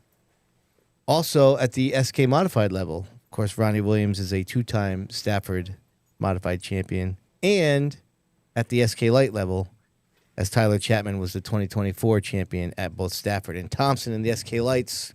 So like I had said before, the modified racing is full of young, accomplished drivers, should be healthy for a long time to come. Now let's get after it here. Go ahead. No, I was going to say, and what's funny is Ronnie Williams was the oldest finisher. Isn't it amazing? In the podium. No, isn't it amazing how you almost think of him as a veteran? Yeah. He is. I mean, he is. Yeah. But how old is he? 29, I think. Yes, 29. bro? And he was the oldest finisher on the podium. Right. All right, let's have some fun, shall we? It's time for the Fast Five. Our friend Emma is going to help us out here, huh? Oh, nice graphic. All right. Our good friend of the podcast, Emma Monahan's helping us out here. Fast Five. We got 5 doozies here for our man, Adam Gray. Adam, the song's only 60 seconds long. We tried to get it in under the allotted time. Diego, start us off. If your life had a title, what would it be? If you ain't first, you're last, I guess. Hot drinks or cold drinks? Room temperature. All right. How long is it going to be till you try to wash the bitter taste out of your mouth with the Pro Stack? We're planning on going to Monadnock with it, and I think we're going to go to Star with it later on this year. Oh, okay. If you were a professional wrestler, what would be your intro song? It'd have to be Limp Bizkit break stuff. Yes! That's great. Besides Stafford, what is your favorite racetrack to race at? So I got a couple of them, but if I had to choose on a weekly basis where to go, I love White Mountain. I love Monadnock. White Mountain is a copy of Monadnock's 1 and 2, but in both corners. Yeah. The place is a blast. Thunder Road's beautiful. Yep. I mean, they're all good. I love the bowl. Yeah. I go to any of So them. you'll race anyway. That's what you're saying. Pretty much. Track slut. That's what I go anywhere. Wow. All right. Room temperature, huh? That's Just funny. for water? Or any drink. Anything. Iced tea, water. Room Come on, temperature are you soda? serious? What about a beer? What? No, beer's got to be cold. Okay, No, now- Although I needed clarity there. I do like Miller High Life, and that can be drank room temperature. Wow. Okay. Listen, I would have absolutely had to honestly crucify you for that not too long ago. But when I moved, I started getting too lazy to put the water filter back in the fridge. I was like, it's just room temp water ain't that bad. My God. That coldness bothers me. No, I know, but I kind of coming around to it. But room temperature soda? Yeah. That's no asinine. ice. No ice. I don't mind room temperature soda. I do. But it's got to be flat. Wait, but even beer, you like room temp? No, beer's cold. Beer's cold. Okay, But like all right. soda, I shake it before I drink it. I will not drink it. I don't like the suds in it. I don't like it. I Wow. don't like the flat. Wow. It's getting weird now. I think we probably should move on. Yeah.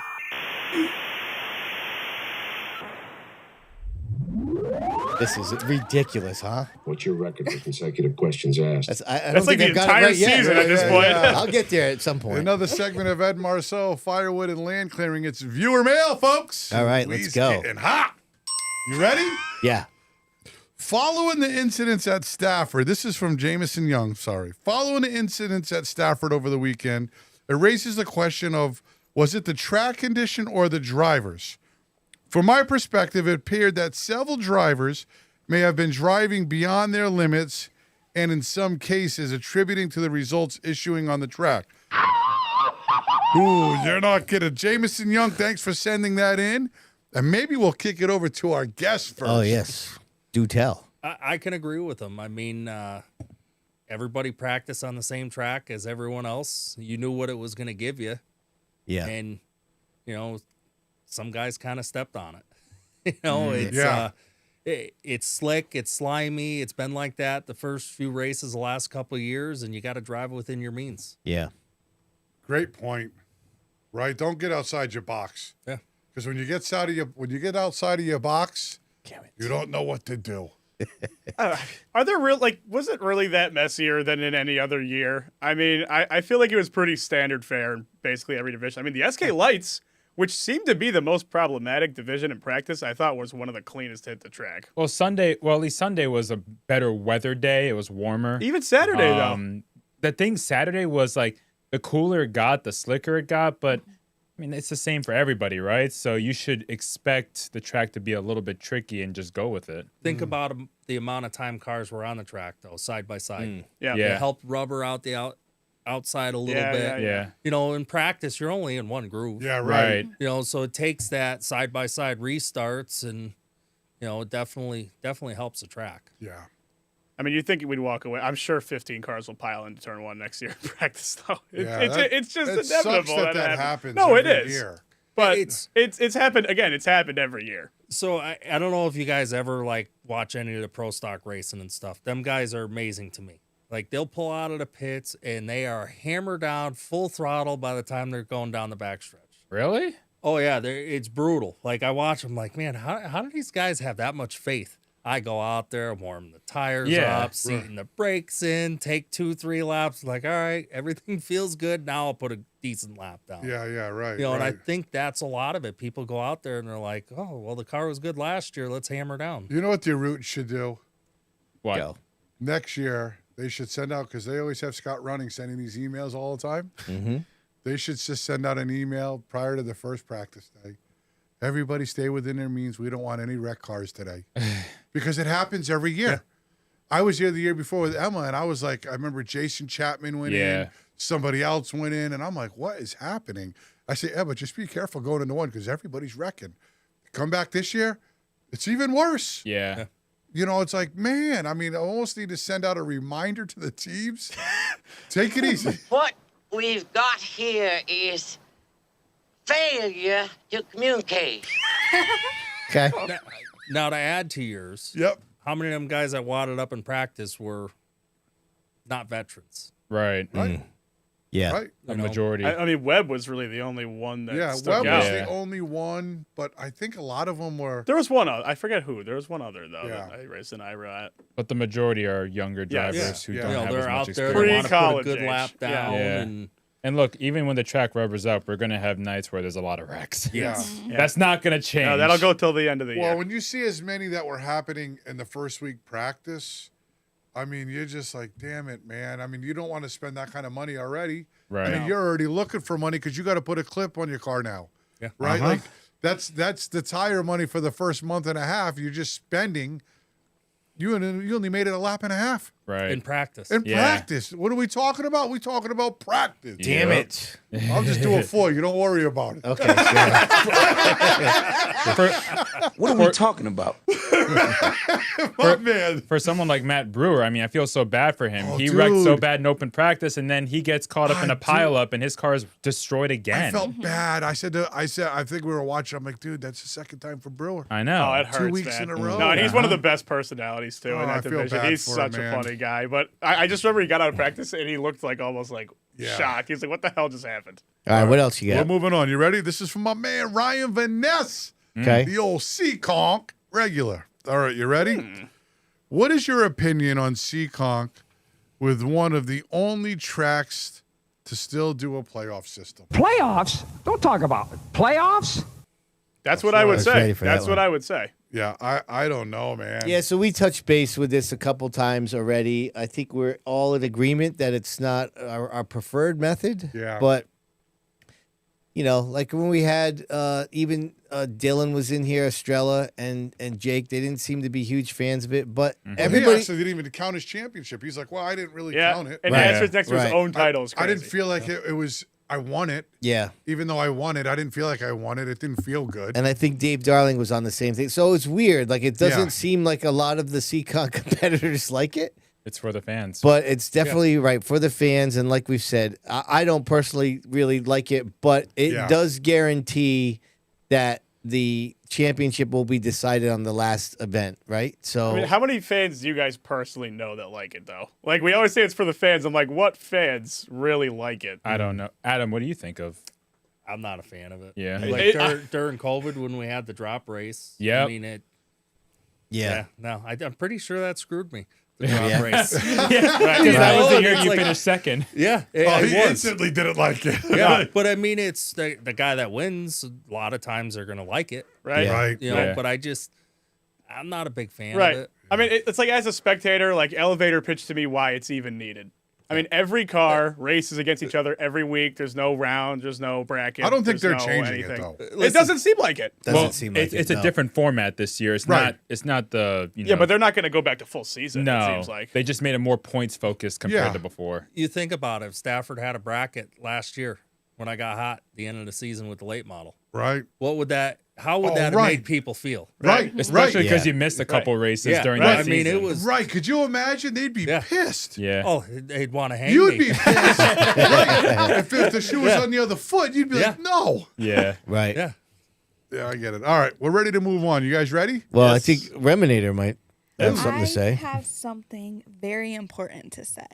If any of y'all have questions for us, please send them to sidsviewpodcast@gmail.com. Back to you, Diego. Oh, well, thank you there, Remy. That was very nice of you. Of course. Anything Okay. for you. Here we go.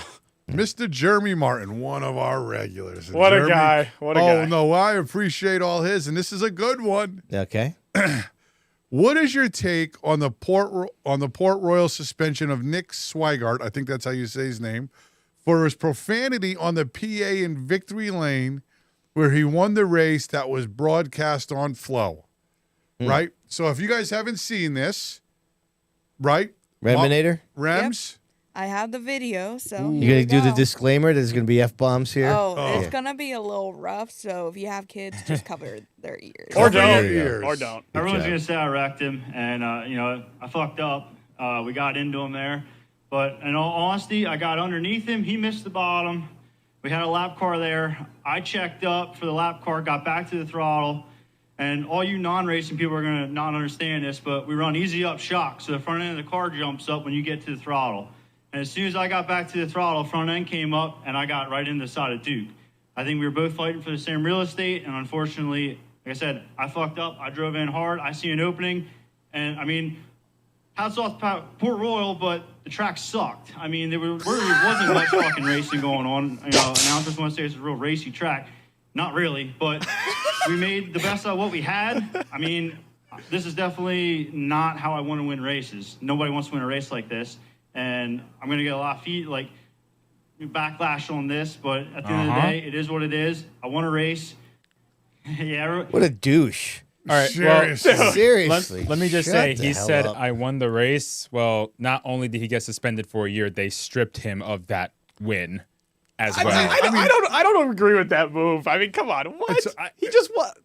I can appreciate it until he called out the track. Right. Yeah, that's the big thing. Not something you should do on the PA. Right. Obviously, with kids and people there, but I can appreciate the honesty, the outspokenness.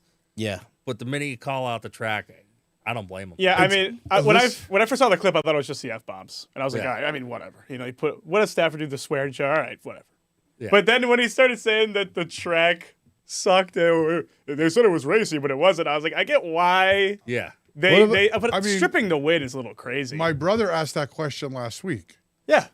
Essentially, right? A few weeks ago, yeah. A few weeks ago, and the common census in here was you got to have thick skin. No. This is completely different.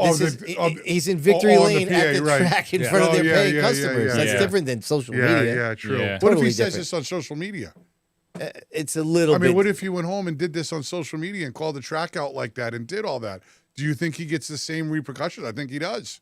I don't know if he gets I don't know. suspended To for me, it. it's I don't different, know. but I think at home, before calling the track out, he would have been all right. But calling the track out, I mean, that's yeah. I know. In That's victory a tough lane interview. is the Yeah. worst. I mean, how do spot you to do it. that?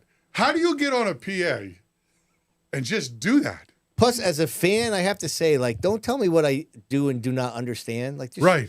just shut the hell up. Like, Right. he already was pissing me off. Right. And then he threw He the didn't track sound under very the bus. smart. Oh. He didn't seem like that correct. So do you think a year is fair, or is that a little excessive? Well, I was told, again, I don't know if this is even true, but I was given this context that apparently he's from a series that only races there once or twice a year. Like, I don't think that was a weekly. Okay. A weekly competitor. Yeah, but even if he was, he got thrown out for the year. I mean, A year's a lot. For a calendar year.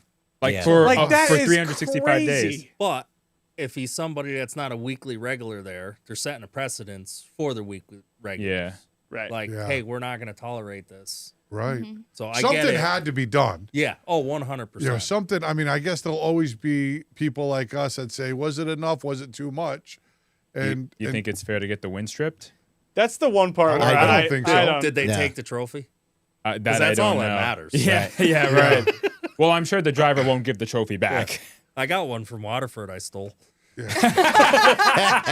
I mean, you would hate to be the second place guy and say, "Hey, listen, you won because of what he said." Yeah, about I mean, because yeah, you want to fine him. You Right, want that to would suck. right, and you want to kick him out for whatever. But it has nothing to do with what he said has nothing to do with the win. You shouldn't strip Right. the win. That's Right. kind of that's childish. And you're a record books guy, so you would definitely be like, No, I mean, I would have. There's been plenty of decisions the Speedbowl's made that I have Question. not What would liked. you do in a situation like that? Like if you would have to take it from him too, right? Would you? Take Yeah, that's the Yeah. whatever the official result is from the track is what the stat is. Man. Yeah, like I had that thing with the Tucker Reynolds time trial Right.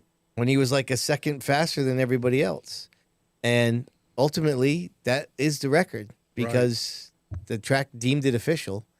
But I think now, just because that was pre-transponder time, like everybody kind of defaults to whatever the transponder record is, which I don't even know anymore because I don't track them now because Right. time trials are kind of irrelevant and it's all about I can't race monitor every week to see who's Yeah, got the right. fastest time ever. Yeah. Right. But right. to your point, whatever the track deems the official result, that is the official Yeah. statistic. Yeah. So and there has been plenty of times when I've been like, what? Yeah. But yeah, what for are you gonna sure. do? Yeah. All right. Well, Jeremy has one more, Okay. and it says, "Was the pit party on Sunday back on the track better than in the pits? Well, Does go it ahead. need to be first instead of the heat races beforehand?" So I didn't know that the heat races ran and then they had a pit party. Yeah, it's Yeah. been like So that I- since COVID. yeah. Yeah. Yeah, I didn't know that, but I guess the main question is on the track, really. I mean, to me, it seemed like it was jam-packed, crowded. I don't think it affected anything. Yeah. I can tell you that I did wander to pit road because some of the teams were out there, and our man Mikey Flynn. Did you know that this is? Oh, well, you know what I say? Screw you guys. I'm Oh, getting you guys weren't on this? I've No. always loved this. Yeah, that's the first time I saw it. I'm Yeah. like, oh, that's got to get a picture taken Yep. of. Oh, We'll that's throw that in. awesome. Yeah. So, anyways, to me, it seemed like it was a big success. Matter of fact, I got out of the main walkway because I just couldn't. There were so many people. Yeah. it How was, great it is was that? unbelievable. Yeah. How great is it? Adam, what did you think? So we weren't there. But Oh, right. in years past, when they did it in the pits, I like it because the fans get to see, the cars, the trailers, the tools. They kind of get to see more what goes into it. In the paddock. In the paddock. But from a track standpoint, it's got to be way easier doing it on the track. It's so nightmarish You to can clear out herd the that pits. cattle right back up. Yeah. Where Yeah. when they're in Right. the pits, it's I mean, if there's still people on the track, it's pretty freaking obvious. Yeah. But the pits are so hard to clear out. I mean, how do you really know when everybody's out of the pits? Exactly. Right. I just loved having it in the beginning of the day. I was only there once when they did it like that in 2019. It was just a fun way to start the day off. Right. Yeah, I mean, clearly it was a smash hit, to your point. I mean, there's no denying that was the visual. But I don't know. I don't know if I'm huge on the Heats pit party, just personally, Heats pit party in the race. I mean, if I only want to show up and see racing, and then there's Heats, and then there's a 2-hour break, I mean, if I'm like a true diehard, maybe I'm a little annoyed there, but clearly it was not the popular opinion. We were in the shop working on the race cars, watching practice on flow and the qualifying, and I'm like, the hell's going on? What are they doing? I didn't realize, because I never really looked at the schedule. So like you said, you get that excitement building, and then it's like, it's a little funky. It rolls a little funky. But My concern is, what if some big names get wrecked in the heat and they have to work on the True. cars? Yeah. That's always been a concern of mine. Right. It's not Well, common, but it can happen. That's going back to them doing it in the paddock, because I think one year we had issues and we were working on the car. It was kind of cool, people able to see that aspect of it. That's great for them to see, because they don't see that part. I mean, have you ever been to a drag race and NHRA event? Oh, yeah. I love it. Oh, I yeah. go there, I watch like 2 or 3 passes. Oh. I'm in the pits the rest of the day. It's the Everybody's coolest they thing. got motors apart. There's stuff everywhere. No kidding. Yeah, it's amazing. Bonza, have you ever been? I've never been to a drag race. You gotta go. Really? It's something to see. It's wicked cool. I don't know if my ears can handle it. Just bring So we got earplugs. one person in the chat here, 860 James, saying that he thinks it made the show longer because it took 45 minutes to line up the cars. I'm not sure how much longer it took because the show was already a bit behind. Yeah. I don't know. I didn't time it. Like, what is the trade-off also between getting the cars out there versus getting everyone to leave the pits? Because in years past, like especially at the fall final the last couple of years, it has taken almost an hour to get them out. Which, I mean, they're doing the best you can do. You can't realistically make it happen faster than that. But what is the trade-off? Like if there was pits, you know what's great? how long is would it that have taken?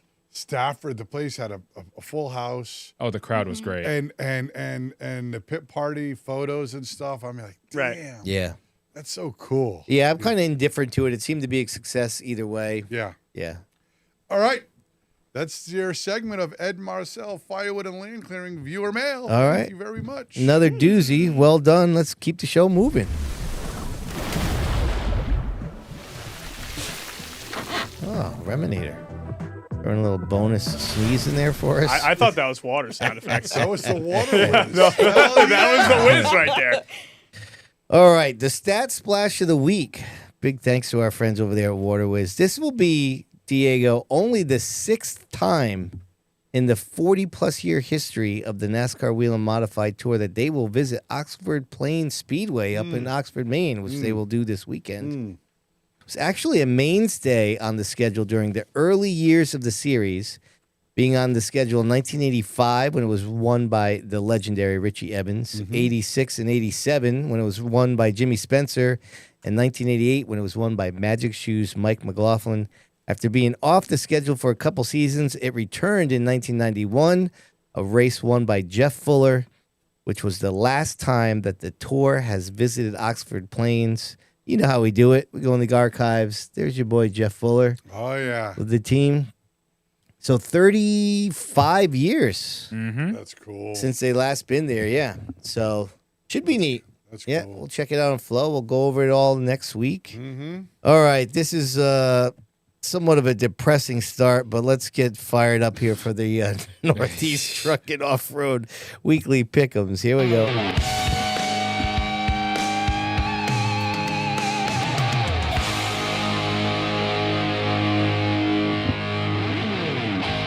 That's just Damn, great. you were kidding. What the hell? You know what's great about this? What? Just pathetic. What, you're winning? I'm still in it. No. Listen, I thought I was in the hole, but we're still right here. I'm still in No, it. it's a drop week. You know, it's like a drop week. Yeah. Remy was For the ultimate everyone. bridesmaid. Okay. Wow. Can I tell What did my I even spiel? pick? Yeah, go poor ahead. Haidar. Go ahead. Okay. I'm just telling You look good in that Sid's View hat, by the way. Thank you. I know it's a good look. Appreciate Good job it. by you.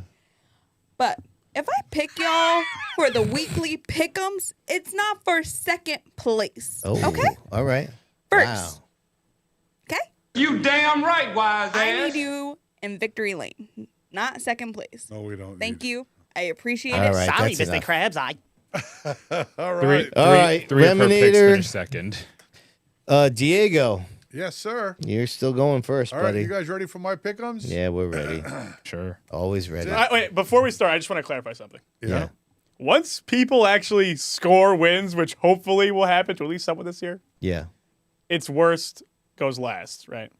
No, Diego says we've got to go back to the season 1 where the worst goes first. Right.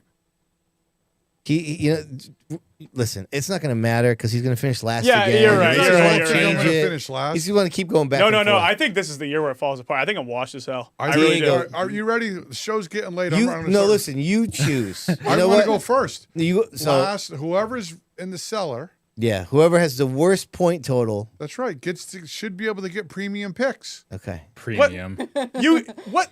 No, You no. Listen, What? he's not smart enough to understand. Let him have first pick. That's Okay, fine. whatever. Yeah, go ahead, You ready? Diego. Yeah, go ahead. Okay, so for the Speedbowl, I'm going SK. Yeah. Todd Owen. Oh, okay. Chalk. Seekonk Pro Stock, Dave Darling. Ooh. All right. I'm going Touring Series, Act, Mm-hmm. Alex Tardif. Oh, all right. Okay.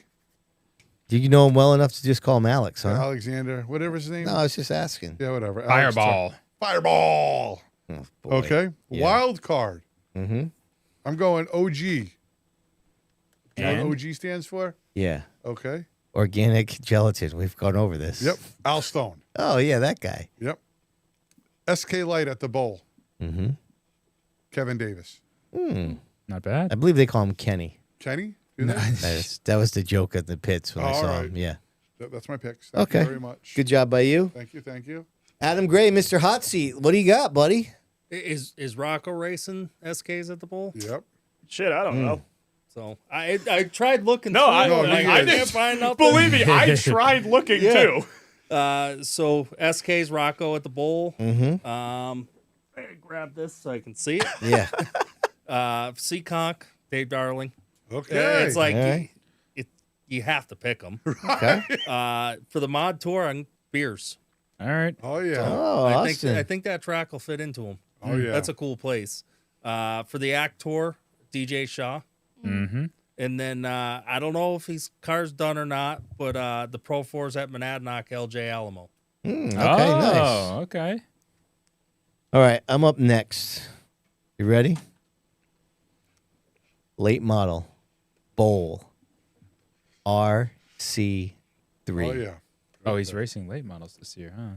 Seekonk. Late models. The champ. Charlie Rose. The tour. Oxford Plains. Beers is going to be happy. He's in the chat. I'm not picking him. McKennedy. Okay. Wild card number 1. Pro Stock. Seekonk. Friend of the show. Dylan Estrella. Mm-hmm. Wild card number 2. Pro 4s. Monadnock. Rob Chardy Jr. Chalk. Send it. I'm not changing mine. Well, you just That's made a big. That's the benefit of going he first. just, so guys have to he just change made a after. big thing about an agreement of how Right. you were being silly for not going last Right. to have the option to change. Right. Now he has the option to change, and he's being stubborn. No. That's not why. That is Okay. not why. Reminator, go. Okay. Again, everyone, first, please. Thank you. Okay. Waterford, SK Lights, Robert Bloxham the third. Seekonk, Trucks. I'm going Jake Veneta. Yes. That's right, Remy. You got it. I'm going with the tour, and I think Steven Kopchik will get it together again. 3 in a row, huh? I'm going back to Seekonk. I'm going late models, Charlie Rose. Come on. Back off. Wow. And then Waterford, mini stocks. I know Bavalaco's in there, but I think it's going to be Garside. I'm sorry. Good picks. By the way, Jeremy thinks that you should get a point for Anglaise. I do too. Yeah, he's completely wrong. We don't pick the duels here. Hey, Jeremy, stick to sending emails. Wow. That was rough. Go ahead, Bobby. That's bad. That was bad. All right. Well, you want to just read my sheet? no. I have some of Diego's and Remy's sheet on here too. All right. It's not just your sheet. Oh, all right then. Okay. Waterford mini stocks. I think Chris Garside does it. Sid, really? I thought I was making a kind of out of the box pick with this, but I had such a good feeling about it. You also picked him, Dylan Estrella, in the Pro Stock. The Mod Tour, I think Ron still gets it done. They've not been there in a while, but I don't know. He's got a pretty long book of notes there. Okay. Pro 4, I got Rob Riccardi Jr. Even though I'm no longer a Rob, I don't know if that's like a bad omen for this pick. No, you guys aren't tight anymore. I know. No, It's over. like, no, it's bad, dude. It's like the shade's just crazy. He heard about the name change, and he said, I know. Oh, well, you know what I say? Screw you guys.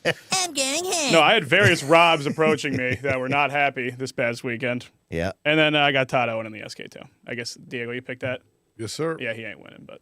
wow. Okay. Well, at least we know where you stand, Diego.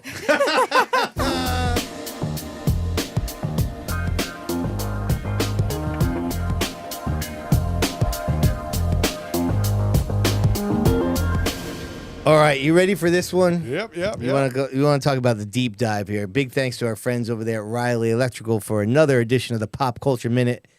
April 28th, 1887. The record books show that on this day, George Boughton won the world's first motor race. It was, however, a hollow victory with no champagne celebration because Boughton and his co-driver were the only ones taking part. In fact, it wasn't even a car. It was a steam-powered quadricycle. The event was a test organized by a newspaper, some French name I can't pronounce, which boasted speeds of 60 kilometers per hour. And if they could make a 29-kilometer distance between two landmarks in France, these guys were engineering. Boughton was an engineer scraping a living, building and selling mechanical toys, and had long dreamed of building a steam car, but did not have enough money to finance the project. That was to change in 1881 when a wealthy guy with a French name I can't pronounce bought a toy locomotive in one of their shops, and impressed by their skill and their passionate interest in cars, he went into business with them. That was the start of the Dion Boughton Automotive Company, which for a while in the earliest 20th centuries established itself as the largest car manufacturer in the world, renowned for its quality and reliability. For the record, they completed this test course in 1 hour and 14 minutes, riding the La Marquise, the quadricycle named after the aristocrat's mother.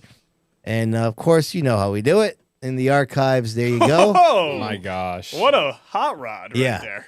This is the 1894 the Dion steam car, which looks like it's one of those cabbie type things that you do in the that Kramer did in Seinfeld with the horses. Man. Yeah. Imagine that thing on the high banks. It would roll right down them. And then in 1905, they were really living the large. Now you got yourself a vehicle. Yeah. Did you say how fast they were able to go, or no? It said you got to do some kilometer conversions, which I did not do. 60 kilometers per hour. That's actually pretty good. It's not bad, right? That's like, what, 30, 25? I thought that's faster 25? than I thought. So it's Pretty funny. good. I did the old pop culture search, and there was really nothing. And so I went to the site that said this day in sports, and that was the first thing that popped up. And I was like, oh, we do a racing podcast. That seems to fit. Yeah. Hell yeah. All right, we could have this could be a tight one. This one, oh, that's what she said. Let's find out who won the week. Who are you?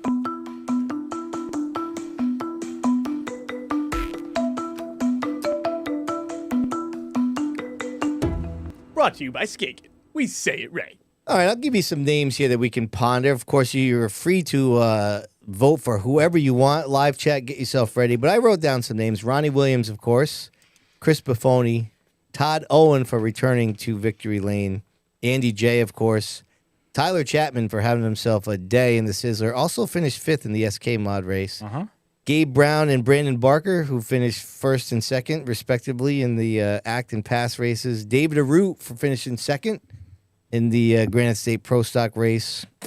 Free to add whoever you want. Remy's throwing stuff all over the place. Diego, what do you got for a vote? I'm not picking this, but I'm going to give a mention. Yeah. I kind of want to pick Luke Baldwin. For singing the national anthem? Oh, gosh. My man had real big kahunas to do that. Yeah. I mean, but I think I'm going to pick Chris Buffoni. Oh, okay. I like that. Ronnie Williams deserves it too, I think. I mean, everybody does. Card laid, card played. Buffoni it is. Buffoni it is for me. Adam, what do you got, buddy? I'm going to go with Chris also. All right. Very heartfelt win. Bonssa, what do you got? Chris was a close second for me, but I have to go Ronnie in winning that race in the most spectacular fashion. That was an incredible finish, and that was a very special moment for those guys. And he got to share it with his son. Yeah, man. What a tough choice. Yeah. Reminator, you know where you going? I'm between 3 right now, so no. I mean, this part of me wants to give it to Andy J. Yeah, that's one of the people. Man. I'm probably... Oh, man. I got to pick one, huh? That's Yeah, tough. there's a lot of them. I know. It was a great week for racing. By the way, Bob and Remy, Ray Christian said y'all are 0 for 1. Yeah, can you guys start saying this before I make the picks? Like, what the hell are we doing? What happened? They just let me pick this. Ray- I mean, they all just said, oh my God, Ray- Remy and Fro are already 0-1. Ray Christian said in chat that Bob and Remy are 0 for 1 already because For they what? picked him. Oh. RC3, I'm going to remember that one, man. What the hell are we doing? My wife picks Luke Baldwin. Jeez. She took my second pick. All right, I'm going with Ron. What? Yeah. What the hell is that? Card lane, brother. I didn't say it yet. Oh. He half said it. I think I have mine. Go ahead.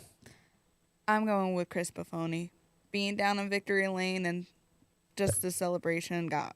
That's straight peer pressure. No. You were in victory lane, so you don't know. There wasn't a dry That's true. down No. there. Yeah. I was just like, don't cry. I need to take a picture. Yeah. I'm going with Andy J. All right. By the way, while we let some of these... Keeter said I just did a Remy. You're talking about the national anthem. Funny. Oh, no. The guy at Stafford with the national anthem. That was rough. That was very sad. I felt so bad for him. We were in the pits. So I didn't see it. But we were all. I was with the pass track team. What happened? He forgot the words? He got towards the end, and then he just fumbled over the words, and then he started Stopped talking. Yeah. It's just like, Sorry, I can't think about it. Then finally he just sang, at the last verse, and I it felt was so rough. bad for him because he's usually good. He's sung at Stafford before. Yeah, it's funny. As he was singing, I was like, oh, all right, they brought out the guns here. This guy knows what he's doing. He's got a good voice. And then, yeah.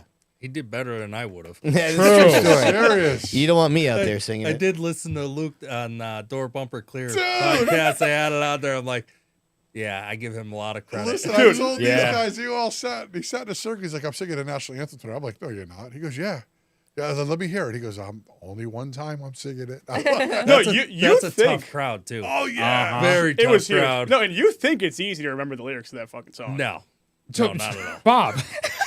All right, Bob, you got it down to your dad's vote here in the chat. Yeah, I do. All right, who are you voting for? I got Andy J too. All right, so in studio, that's 2 for Andy J, including yourself, Ronnie Williams for 1, and Chris Buffoni for 3. Mm-hmm.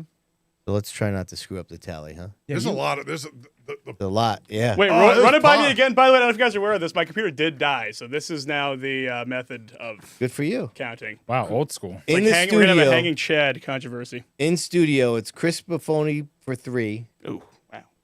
Andy J for 2. And Ronnie Williams for 1. Man's got to do tally marks the way it used to be. I mean, I'm used to just pressing I with caps lock on, but now I actually got All right, come on, let's go. What do you got? Okay.